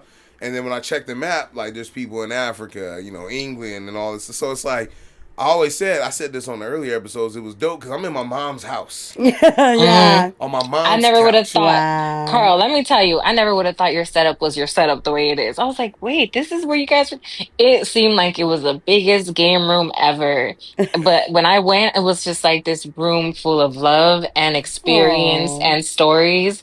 So, and being able to just like say hi to whoever's in the kitchen from there, was just, Yeah, so right it there. makes it home. But it also adds context where I'm glad you said that because like when my mom talk, y'all probably think like she just snooping in or like sticking her head through the door, but really she just looking at us while she doing her thing. While she making a cup of coffee. Yeah, like and then the doors wasn't here before. That's crazy because like what we used to do was where you could see in the kitchen. I used to have that little stretchy thing you could put curtains on. Yeah. I put that up there, and then we would put a curtain rod up here before the doors came. Got it. So like what you seeing is like the fourth or fifth generation of this room because I remember what it looked like even before all of this was here. Like she had like that's what I'm saying. When we posted that old video of like Star, It looked like a bar. It looked like a bar. Yeah. No, it was just a table. Like I had a table there, and I think I propped the phone up on something. And Wow. and I couldn't figure out the video. Shit was taking too long. I was here for like 8-9 hours. after I'm like, yo, like, we gotta just not do the video shit until they come out with some better technology. Cause like this shit is crazy. This computer can't handle that. So and I was like, I've always been in between because I got a work laptop. She got one. I was like, do I buy another one? I got a gaming laptop for my golf shit. I was like, that's a waste. Like I've been really trying to like work on that shit. But long story less long, man. Yeah, I thought it was cool, and that's when I was like, oh, okay, like people are really like listening to us. And then all the crossover episodes with other podcasts. Like I think back on the ones that's not here no more, like Joey, and yeah, I was just thinking about him the other day. The other dude still run. Joey just had a baby. He got married. Shout out, the other congratulations. dude, he be out here running marathons and shit like that. I think that's pretty dope. So it's like, and then we had Victoria that was here before you started. She did her little podcasting for a little bit and stopped. Oh wow. We've had a few people. What about my guy Yeah. from St. Louis? DJ Ball Randall. Okay. Yeah, he had a podcast. Do you for a know who while. I ran into? I met at when I was getting new tires this week. Who's His that? name Kay the barber. He said That was another one. He said that you guys did a pod at his barber In his shop. barbershop. That's one And of he our has a only podcast. YouTube video that was on. I saw that too. He's super Recently. cool. That's crazy you brought that up. I just saw him on Friday. Yeah. We started talking. We were both getting work on our car. And then he had a dude named Pooh. Yeah. That was in there, and now he don't even live here no more. Pooh. But yeah, all the cross. He looked like a Pooh though. He does. You've had a lot of guests that now are podders. You might have fucking launched them into their pods. Just saying, you gave them that experience. Well, just because you people see, I enjoy where San Diego podcasters are now. Like I'm seeing West Coast Radio's back. Yeah. They had the Highness girl. I was just thinking of them. Respectfully, I think one of them just had a baby. I'm not saying. I just think that was part of the reason why they were gone. Yeah. And so yeah, like I saw that. Shout out to MTK. He's cool. And the whole movement they doing. Like like there's so many things that have come across in the last 8 years of doing this, where I've just seen things morph and watch the game change. And now I'm happy for the up and comers. Like I'm glad that the new generation is coming around, and I would rather listen to DJ or Hendo Unplugged. Yeah, I love Hendo Unplugged. I think what Hendo's he's a cool doing is guy. dope. He wasn't around when we started.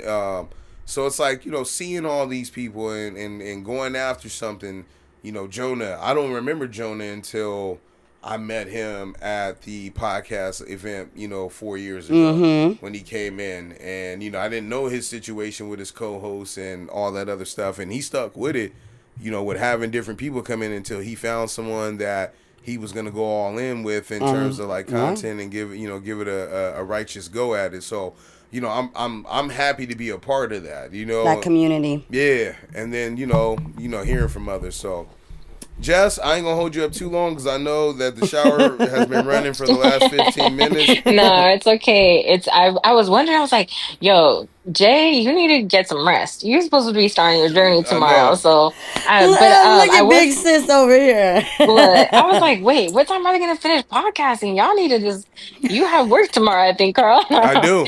But I was gonna say, Carl, one thing that I wanna say is I don't know if you remember, but you actually had hit me up when you guys were doing you wasn't outside when you first started, and you guys were actually outside. And it's so funny because I think Jasenia had mentioned that too in a recent podcast about her wanting to be outside. Dude. And you had asked me to come through. You guys were going to be at the J Street Marina. It was right after you guys did like Did we ever Roar go? Park, and then no, you canceled on me. I don't remember that happening now. You're like, you know what? We decided to not go out today. It was during like after COVID died down, but then there was another spike because I think you guys said that there was like a spike within your family or something like that. And I was like, no, it's cool, don't worry. But I had even hit up Kendrick. I'm like, yeah, he asked me to come, and I'm like, I've never been a part of a podcast, and he's like, you'll be fine, don't worry. But yeah, and I always remember Jay I'm glad we Marina doubled back then. Yeah, look at divine timing. Divine you timing. made up for it. That's crazy. I really don't remember that. I'm now. so glad that worked out. I didn't know that. I didn't I'm think glad you told that me she that. said that though, because it just tells you how much life happens, and like you could just forget small instances. Yeah, absolutely. You know what I mean? And then and then funny how like full circle moments come back around. Exactly. Yeah. Right, because I think you being there, Jay, helped also relieve the whole like oh my God, once you talk and you put this out there into the universe, it's really out there for you to just be heard and criticized. Absolutely. You made it. People be You out made there it hating, easier. and that's just the things that people willing to share. Exactly. Yeah, You don't hear what they really saying. Yeah, we don't. Exactly. Well, that's what I was telling Jonah because recently he posted a screenshot of someone sending a message about you're not really a model. Stop taking pictures. Blah blah blah. Or something. I was What like, is the this really hell? something that was sent to you? And he was like, yeah. I said, people have the guts to say whatever they want because it's online or a phone, but they won't say it into the person's face. And then I that's look unfortunate. crazy. But I'm crazy when I call out another podcaster to meet me in person to say it to my face. But we're not going to go there. No, Shit. it's too late for that. He can still meet me at Skyline. Shit, pull No, up, he can't. nigga. No, he can't. Okay. She got places to be. Exactly. She's got places No. to be. We're not, we You ain't got going rest that to route. make. Look, You got this rest is how to you know I make. got good people around me. Yeah. I'm so thankful I got good people around me We right got now. shit to do. Go pull up to the park your own, sir. On your own, sir. She will not be in attendance. She's already in Albuquerque. Right? Yeah. She Catch her doesn't in have- another state, another life. Come fly out to Florida, mother sucker. Come on. So, Jess, I appreciate you as always. Of course. Tell your partner I said hello. Uncle Mike, he just gave Jess a promise ring. Oh my God, no, you shit. didn't And just Don't say do it. that. Why did you do It was that? so sweet. No, he like, Oh my God. they just Did he have leveled on up. Tim's? He have Tim's. Did he have on Tim's? Hey, look. No. They- Oh my see? gosh. They see real See, East you Coast remember vibes. that conversation. Hell yeah. Yes. I was look, like, where do you find these loose, big pair of sweatpants and stuff? You're like, I have to look into man, they on the East Coast at the garment district. You gotta get garment them. district. For real, I'll get me some. I love Tim's. So that's why I'm not even making fun. I'm dead ass serious like Me that. too. When I found out anybody that wear Tim's, I respect them. Them shits is heavy. Yeah. If you ever had to run in them too, I had the nasty ones. They call them the butt. Make sure you tie the shoelaces. Yeah. I had a Tim phase in I high school. pulled the tongue down on them. So yeah. I was on to get my real New York vibe.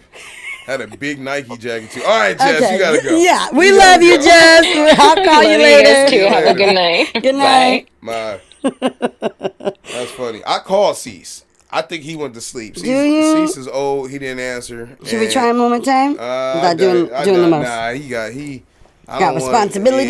it say my mom's name on here, and she look at the phone or something like, ain't nobody normally call you like that.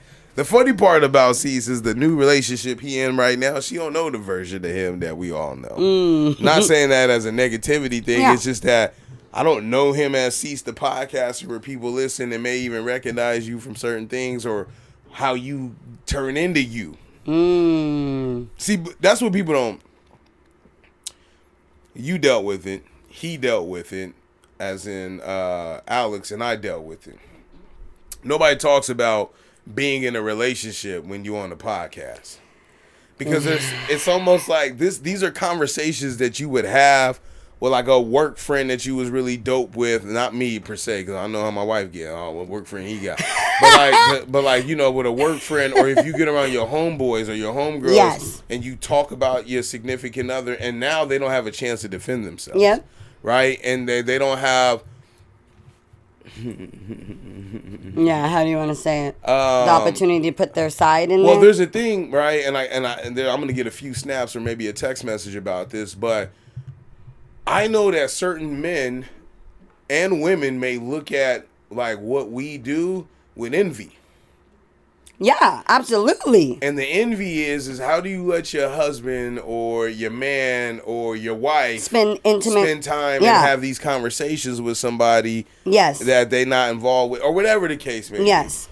And it's like, I wouldn't want that out there. So, like, I've always tried to have, and I know you have, and he has too, because we know the inner workings when we get off, like tact in our conversation. Yes. And so part of that tact is like, I don't want to say or do too much that is going to be detrimental to somebody's relationship. Exactly. And I think, like, even when I came on with, you and Lex, like, that was something I was like, as a woman, you should be aware of, to me, anybody, as a man, as a woman, you should be respectful of people when they're in relationships, like you're saying. And so if you are spending, more intimate time or conversation or whatever with somebody's partner, you still need to remember like the line or the respect. And for me, like, it was really important to me coming onto this pod that, like, and I don't know if I've ever talked about this, but like that your wife felt comfortable with me, like, and that your wife, and not that she would like,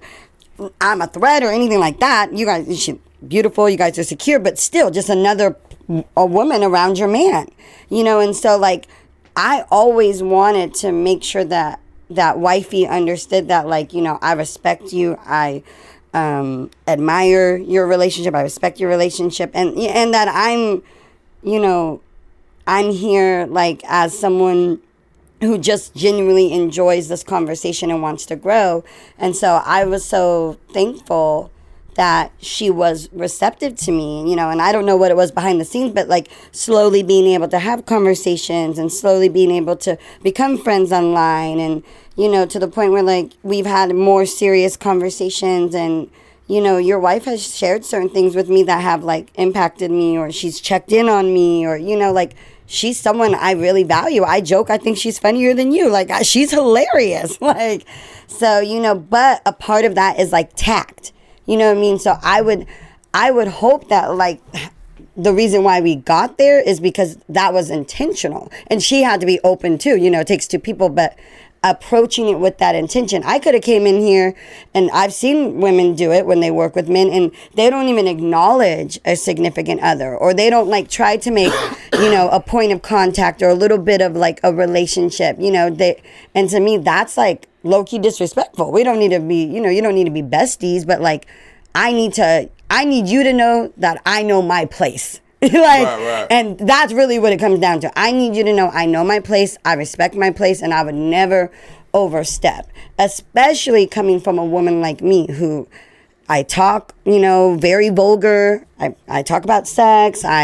You know, I'm handsy, I'm affectionate, I'm playful. Like, I know how I can come off, which can be friendly or maybe, you know, charming or this or that. So I wanted to be clear, like, when I'm working with people's men in any kind of capacity, or friends with people's men, like, that I'm like, don't, like, nah, I know the line, don't worry. And I respect him, and I respect you, and I respect your relationship. Yeah, I think, you know, she had a lot of practice. Like, I think maybe... Because potting does it can impact your relationship. But 10 episodes in, when I'm looking at this time period, yeah, me and her didn't get officially into a relationship until about January or February of the following like month. So I had about 5 or 6 episodes in. So we grew together. You wasn't outside? No. On Grown Folks. On Grown Folks. Like in 2017, 2018 we got together.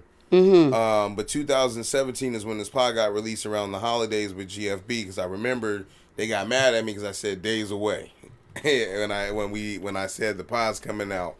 And me and her were just in the like getting to know you stage rather. That's when she brought up the Facebook shit and all that shit. That's because I couldn't find her on IG, but her old ass had a Facebook, and so I was like, and he slid in them DMs. Had a number, and I definitely not doing this shit like when we was at work, you know. And she told you about how it was, so I was just like, you know, I back then I had a routine, and the funny part, I always tell her this, because she was like, man, we ain't gonna keep hanging out and shit, and you think that like we ain't gonna be official. And I was like, at that point, I'll be telling ladies, like, you'll know when you give a man an ultimatum and you like serious about that shit, and if he suck it up, he like you. Exactly. You know what I mean? And so that's what happened. Called a boundary. But I was already working with Star. We already had girls coming into the pod, and you know, other people, and I talk about who I was and everything. So I think that it wasn't a new dynamic. Yeah, we never had a conversation of like, you know, me not bringing up relationship shit. I think that she already got a dose of like, oh, he's been doing all X, Y, and Z, and he ain't never put that on Front Street. So I doubt he would do. Has she ever asked you in the last 8 years, like, to not disclose something? Has she ever said, like, you know, hey, please don't bring this up? You know? No, because because I know where the line is. So she didn't have to. Exactly. She don't have to say that. Like, I know, like, like my integrity piece, the same shit that I would apply, like, for me to tell you that, yo, me and Lex ain't on the up and up, and not go into the details of, you know, what happened, what causes to be this way, or The same thing on how I asked for grace when we started. You wasn't outside. And I talked about what happened with Cecil and Crystal. It wasn't a lot of information in there. Yeah. It was a lot of rambling and just explaining that we're three people that are not getting along right now. Yeah. And I still want to do this, so I'm going to move forward. Yeah. Well, we're not going to air each other out. No, that's never been my MO. So like when it came down to, my relationship, I just always knew that there was always a separation. And most people don't believe this, from us, and I think that it seems that way. The bulk of our fights and arguments were in the first 2 years of us dating because of shit that I would do. My wife is a very passive person that the only thing you could probably get her on is inaction, but I've learned to live with that because she lets me kind of do not whatever I want, but she lets me take lead. Yes. Yeah. And And I don't like the word passive. More like just easygoing, and like I feel like not passive feels like I just, I know you weren't using negative, but I feel like there's a better word to explain her than passive. But I mean, there's certain things about my demeanor. Like there's certain, like y'all would probably be like, oh, he play a lot of golf. But outside of playing golf, we spend a lot of time together. Yeah. So I'm only gone max 5 hours. You know what I When mean? you're at work, yeah. In a 48-hour period on the weekend, I'm only gone away from her for about max 5 hours, 6 hours. Damn, y'all spend a lot of time together. Yeah, but I don't. It's not like. But not like real like couple time. You guys are Monday like through shuffling Friday, we got kids. so, Yeah. but we get couple time, right? Like we do get it because my mom is everything that I've done in my life, and this is why I be trying to tell y'all. There's certain things that I do. I live down the street, so if I need to come here early in the morning time, I can get here in 2 minutes. Literally. Right? If I need to drop my kids off or whatever, just so that we can go out and do something, I'll drop them off. Or he be at his dad's house easy. My daughter don't like hanging with us anyway. You heard her. Can I go to Grammy's house? Yeah, you go over there for a little bit. Like, given the circumstances, I want her to have as much, interaction with my mom, as possible. So it's like, like that part, like I understood that, like, there's certain things that I do in my life to make things easier because it took me eight years to find out that, like, no one does shit alone. You know how many people I met that got, like, either one, you were doing something illegal to obtain the money to buy a house that you got. Mm-hmm. Your parents loaned you the money. Mm-hmm. You stayed at home, and your parents didn't charge you any rent money. Exactly. And I was like, like I have to be close to my support systems for me to be able to branch out to other places. It took me a long time. And like, whereas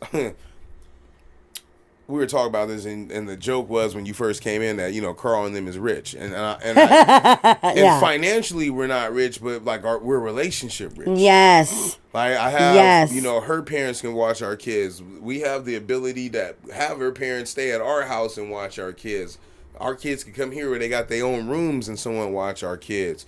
We have the freedom of like being able to move around and do things knowing that our kids are somewhere that we're at. So I said, emotionally and support wise, we are rich in that. Yeah. And we're able to go buy like simple things like being here on this pod, right? I'll be like, oh man, you can go do this or buy a car, blah blah blah. But it's like, nah, you got to realize like, you got to make 3 times the rent. Then you got to be able to make the payment here and then do this payment here. And my spouse doesn't have the best job in the world. I'm carrying the brunt of the responsibility, whereas I'm in a good place where my wife can take the business venture of opening a daycare, take her time, get her numbers up, get some kids, and then have something. Like, everybody doesn't have that opportunity. And so that's when we get into these political problems because, like, the people that are up are only talking for people that's up and not for people that got to get it out. And so that's why I've always been on my P's and Q's because it's like, I'm blessed in certain degrees. Some people got to pay for childcare. $1,800, $1,900, $2,000 a month, and they not from San Diego, and that's their only resource. And they're helping out the economy in San Diego because that the market shows that. So, there's just a lot of things. Talks with Lex, right? Like I said, no matter where we at, the conversations that he alluded to and opened my eyes about, and I would check in on things. He helped me in the house buying process. He helped me on like figuring out what's important in terms of debt management and all those other things. So it's like when bad things happen to him, it was kind of like, damn, this was somebody who mentored us or mentored me. And actually us, our whole group in particular, because everybody went to him. He was the first one to buy a house. It was kind of like, damn, it was hard to see, you know. But, you know, all those things in together, right? It's just like this whole experience has been something that I needed. And I'm glad that this is my last point, too, because I know we running overtime and Jay got to get up. And I know it's the last episode and we all feel like we want to be here. But I'm just glad that this room held the experiences that it did. This room. This is a room where I woke up and we just never touched. Like, my room is right above this room, my childhood room. You know, I remember there being a dining room table, and when we had Thanksgiving, they'll put people in here and they'll open this curtain up, and it was a place where family gathered. And when I left, it's a place where family gathered. You know, like, so we gave this room in my mother's house purpose. You know what I mean? And I think that if we ever sold this house, or if I got old enough and I had to live in it and everything, I can come in this room and just be like, yo, these walls, if these walls can talk, they've been here and they've heard a lot of conversations that we recorded and a lot of conversations that we didn't record.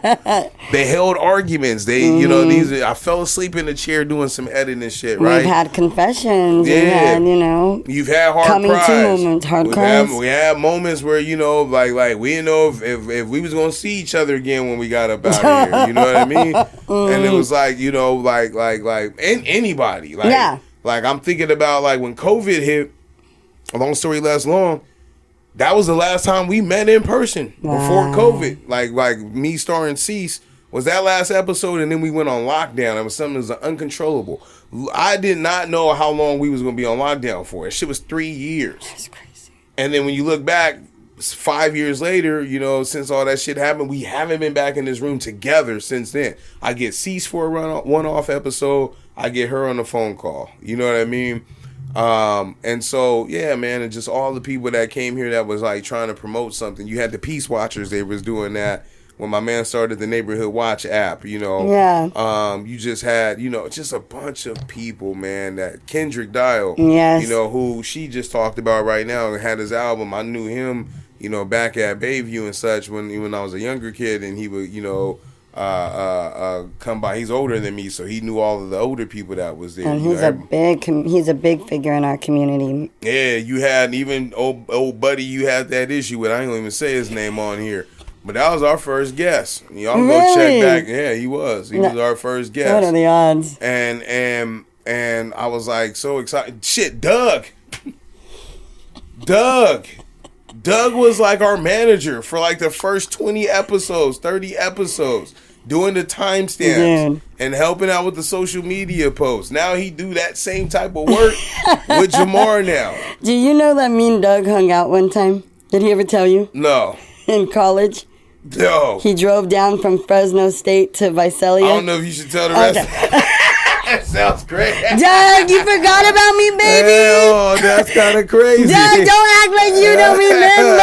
Oh shit, that's wild. I'm glad that is at the 2 hour mark. That is. I wonder if he remembers. You'll have to ask him. That's fucking crazy. We'll leave it at that. Oh my god, man. We letting it all out. That's crazy. I could tell you a few more things about a few more of your homeboys, but I'll leave it at that. Don't do that. Don't do that. They got kids coming into this world now. Everybody's moved past. That's crazy. No, it's been a whirl. I think like one thing I wanted to share before we head out, because I've talked a lot about it, and it's finally kind of come to fruition about my twins is especially my son being on the spectrum, and me, you know, not finding out that he's on the spectrum and navigating that process, and you know, talked a lot about, you know, Lonzo. Like, Alonzo said something to me that will never leave me. He said, never be afraid for your children to surprise you, or never, you know, however he said it, like, just always be willing for your children to surprise you. And then, you know, even listening to Cecil and his experience as, you know, working with the children on the spectrum and all the different people. And so finally, after a year process almost, I had both of my twins officially screened. They're 3 years old. They turned 3 a few weeks ago. It was a 90-minute screening. We did them separately. They had separate doctors. And both of my twins were diagnosed with autism.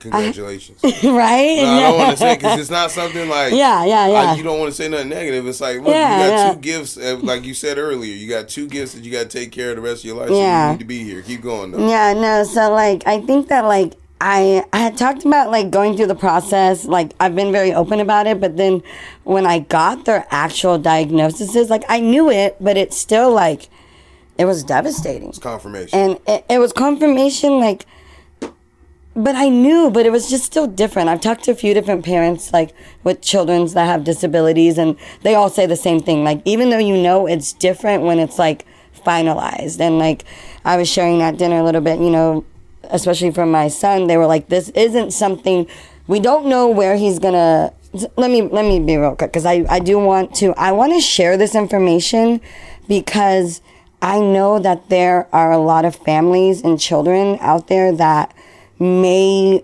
have children on the spectrum, or may be noticing that their child is not responding when they call, or their child likes to play by themselves a lot, or their child isn't speaking yet, or their child is overly emotional, or, like, you know, there's a lot of things as parents that we notice, but we sometimes can ignore, especially in the Black and brown community. Like, autism wasn't a thing. That was just like your cousin. They were just like that. Right. You know what I mean? Right. That's just them. They don't talk. Like, mija, he's fine. You know, and so I want to make sure that I am sharing this with people, so that way, you know, we can break down the stigma, we can see the signs early, and we can get the early intervention, because our kids deserve a fighting chance. And that's what early diagnosis and early intervention does.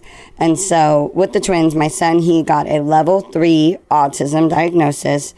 They also gave him a speech disorder, a language disorder, and they're saying that he is cognitively delayed by about a year. They're not quite sure how accurate that is, because he doesn't respond to commands, so it's hard to gauge what he doesn't really understand and what he just doesn't know.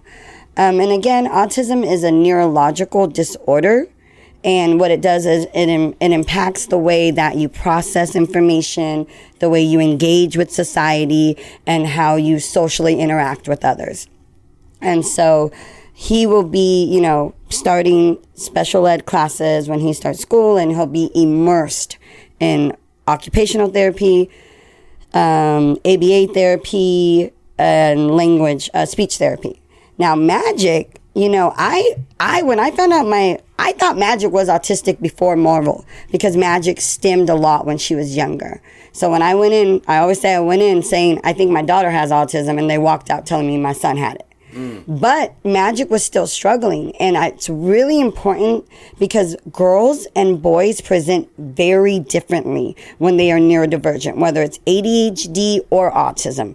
ADHD boys, which is the typical model, like super hyperactive, running around, bouncing off the walls.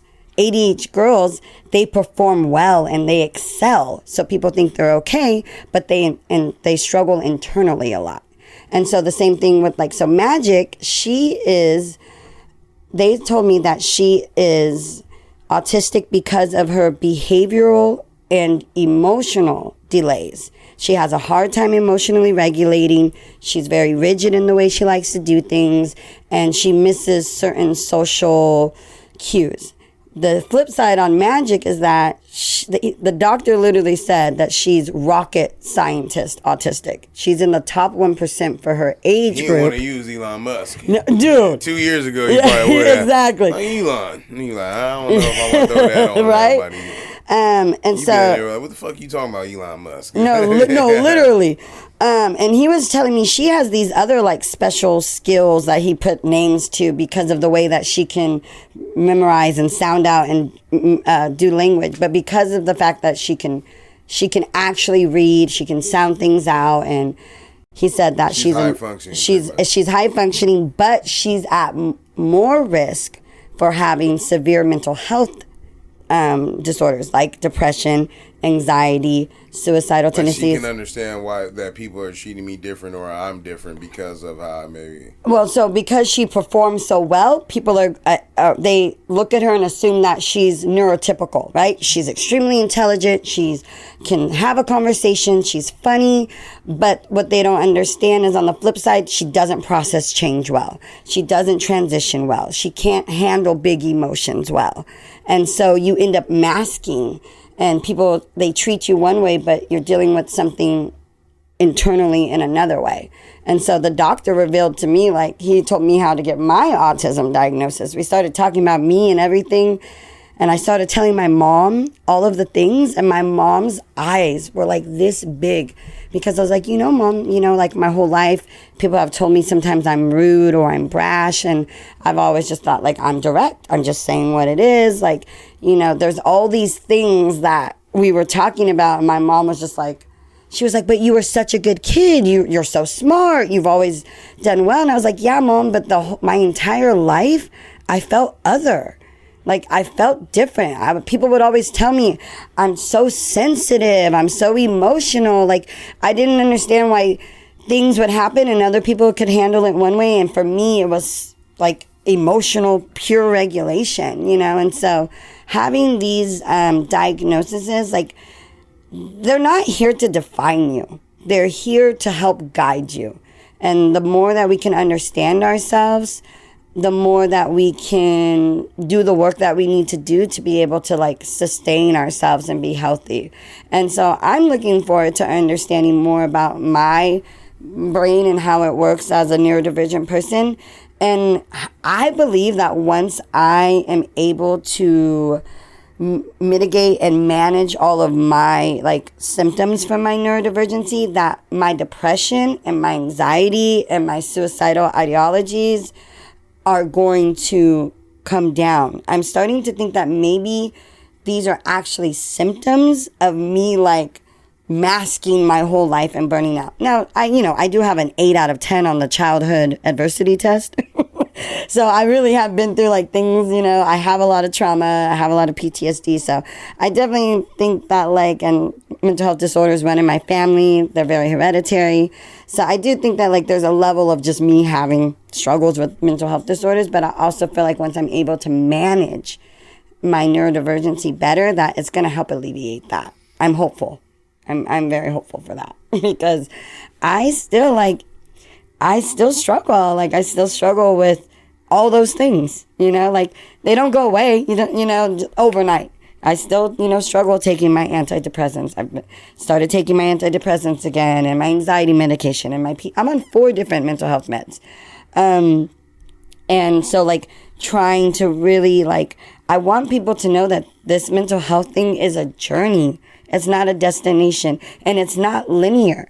It goes up and down and up and down. And, recovery is a constant battle. It's a roller coaster, but there is victory. And the victory is that you keep going. And so I think, like, if there's anything that I could leave here, or anything if I wanted to leave my mark, it's just like, remember, suffering in silence is not a virtue. It can cost you your life, and it can take you from your loved ones. And like you were saying, like, we have these tendencies to isolate or to shut down or not to tell anybody what's going on. But I'll say it from the rooftops. Telling people what was going on in my life and my mind is what saved my life. Continuing to tell people what's going on in my mind and my life continues to save my life. It's part of my recovery. And so I hope that, like, if you're someone who's struggling internally and you're feeling hopeless or you're feeling scared or you're feeling doubtful or you're just feeling off even, I would just really encourage you to please reach out to one person and see how that conversation goes and understand that, like, it's a gift to yourself to take care of yourself. You deserve it. I think on the other side, for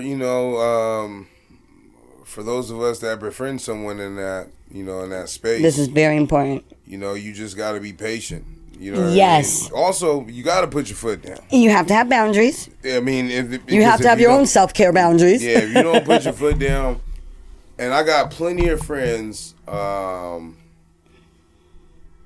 in the same kind of stratosphere as you, where it's kind of like, yo, like they recognize that they've been different. I've always known them to be different, you know, but I never treated them that way. Yeah. You know, or if I did treat them differently, it was because we acknowledge that we know that you different together, and we just gonna make light of the situation. Yes. And it was one of those moments like, who are you looking at, normal? I love what was that with Johnny Knoxville when they was out there? He's like, when the fuck did we get ice cream? No, Special Olympics. Yeah, that shit was fire. But it's like Johnny Knoxville in that movie.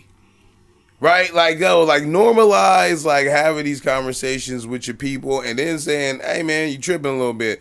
That's what I'm saying. Like my wife changed because like these are things she wouldn't talk to people about, you know, initially. You know what I mean? But I think when you have a lot of experience with you know, your husband does what he does and you have a lot of experience in meeting people and then you do the job that you do and you got to find charisma and all that other stuff. Like I think that over time, like she is funny. I thought about that a few years back. I like, how the fuck did you get this funny? I don't remember that. What a testament of like your guys' relationship growing one another. You know, because she's definitely shaped you into a different man, and you've shaped her and helped build her confidence as well. I think the power of vagina is crazy, and for my community members, you know what I mean, this is just as a straight male.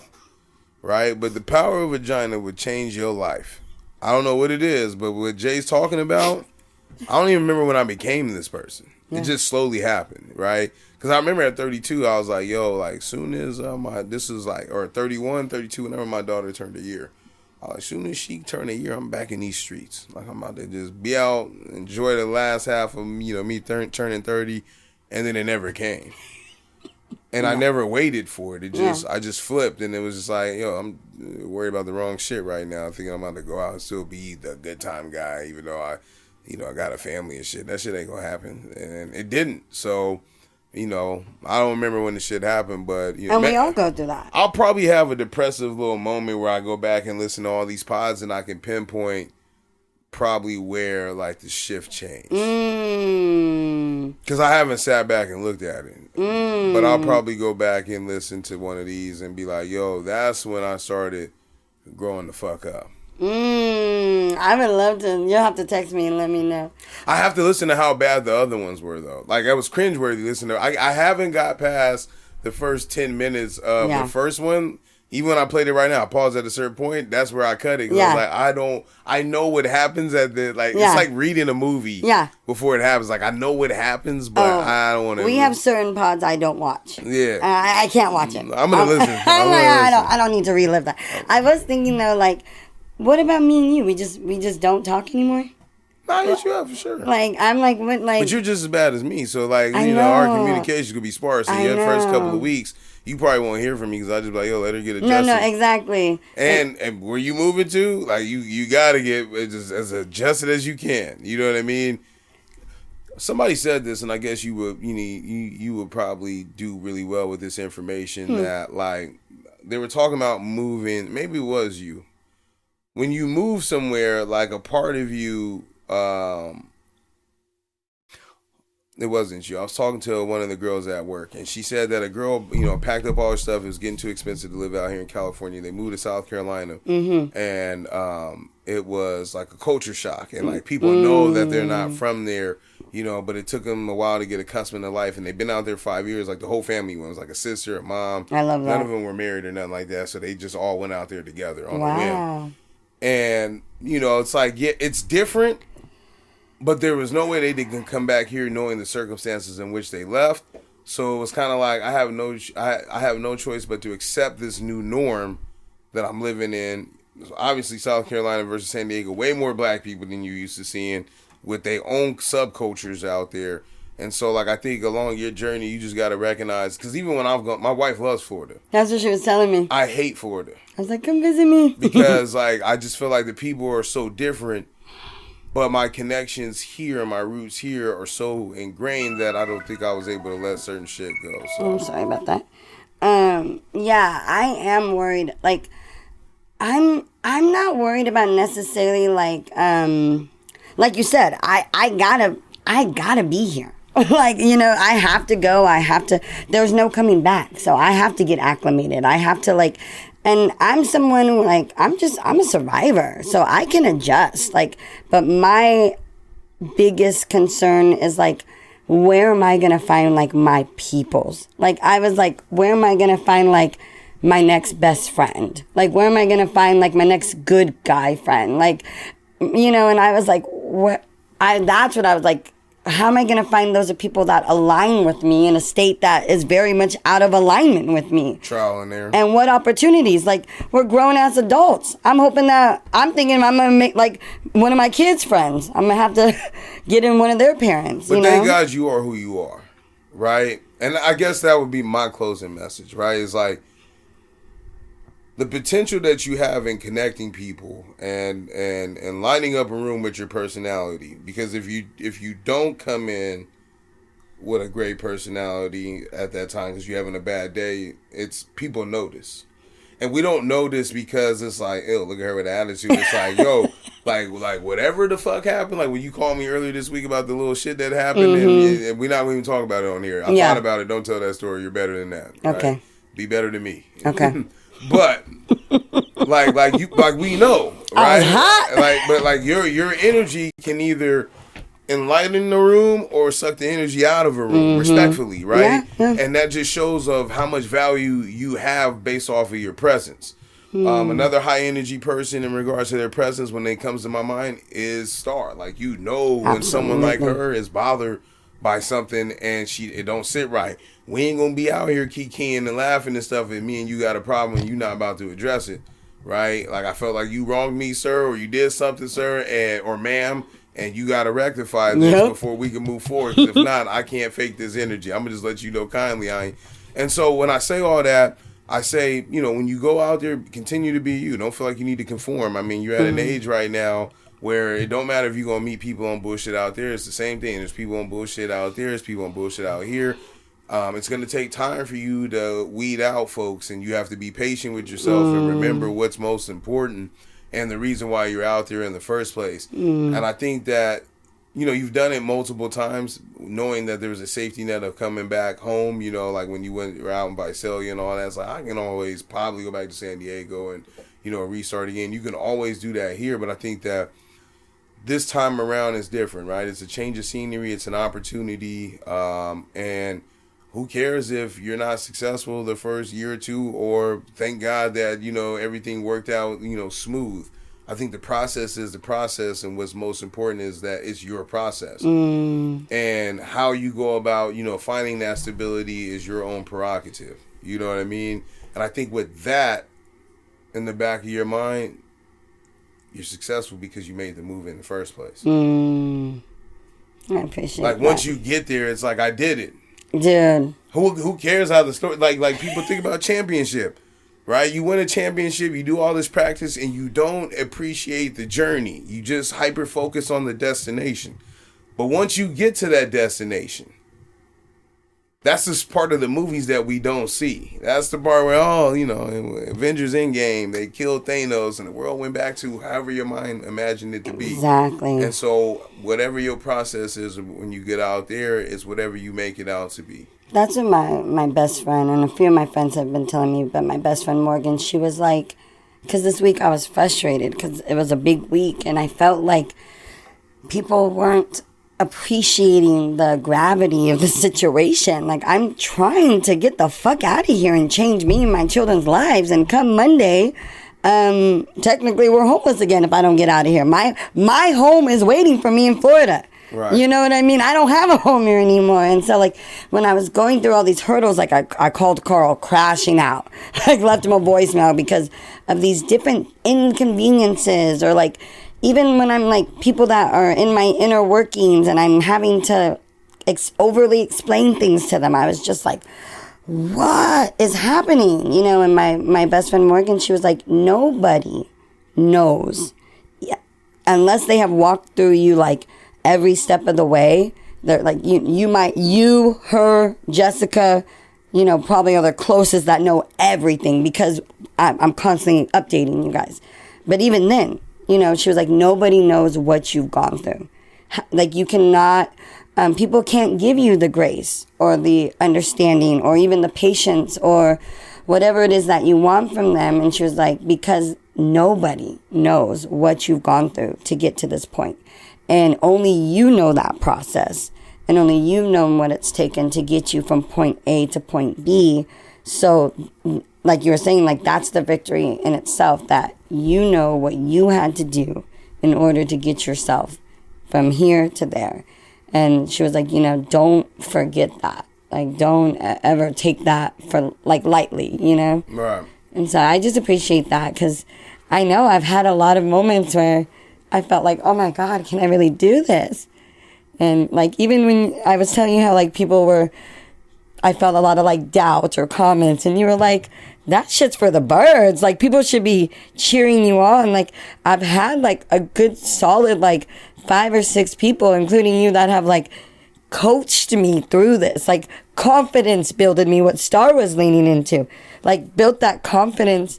And that's why they say resiliency comes from your relationships. People, like, think you're resilient on your own. Absolutely not. Resiliency is literally built off of your relationships. And I've been able to be resilient through this season. I've been homeless since March. I've only been able to be resilient through this season because of my support system. And whether that was emotional, financial, you know, mentally supporting me, physically supporting me, you know, like you said, we can't do anything alone. You can't. But it's about finding the people that are willing to, like, stick with you through it, that have the patience, that have the understanding, that have seen, Carl's probably seen some of my ugliness, like, more than others, some of my more ugly moments, but still chooses to see me in the light that he knows I have. And I think, like, that's important to have those people around you, because they're the ones that, when you're in the darkness, they're going to pull you up to the light, you know?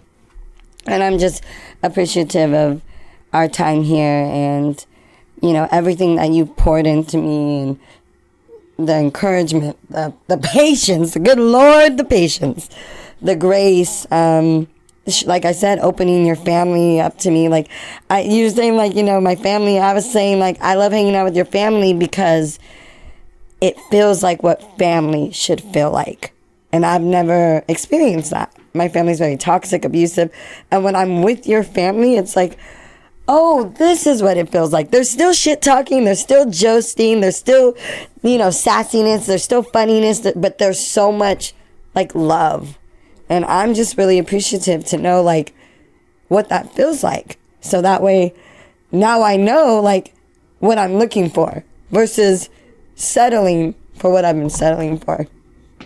So I'm happy. I'm so glad that we've had this experience. I think it's a marker of my life for sure. And I look forward to when we have the time, the capacity, and the space to be able to return to the stage again, you know, whenever that may be, in the many moons or years. But I do have full faith. Just like I knew 8 years ago I would somehow end up being on this podcast again, I know that, like, you know, we'll have another moment in another season.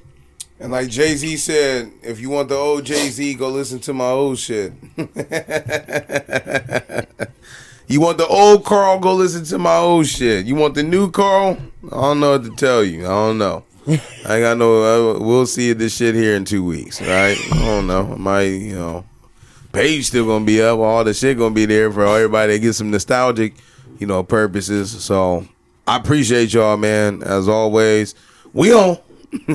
We out. We out. All the call tags that we use over here, man.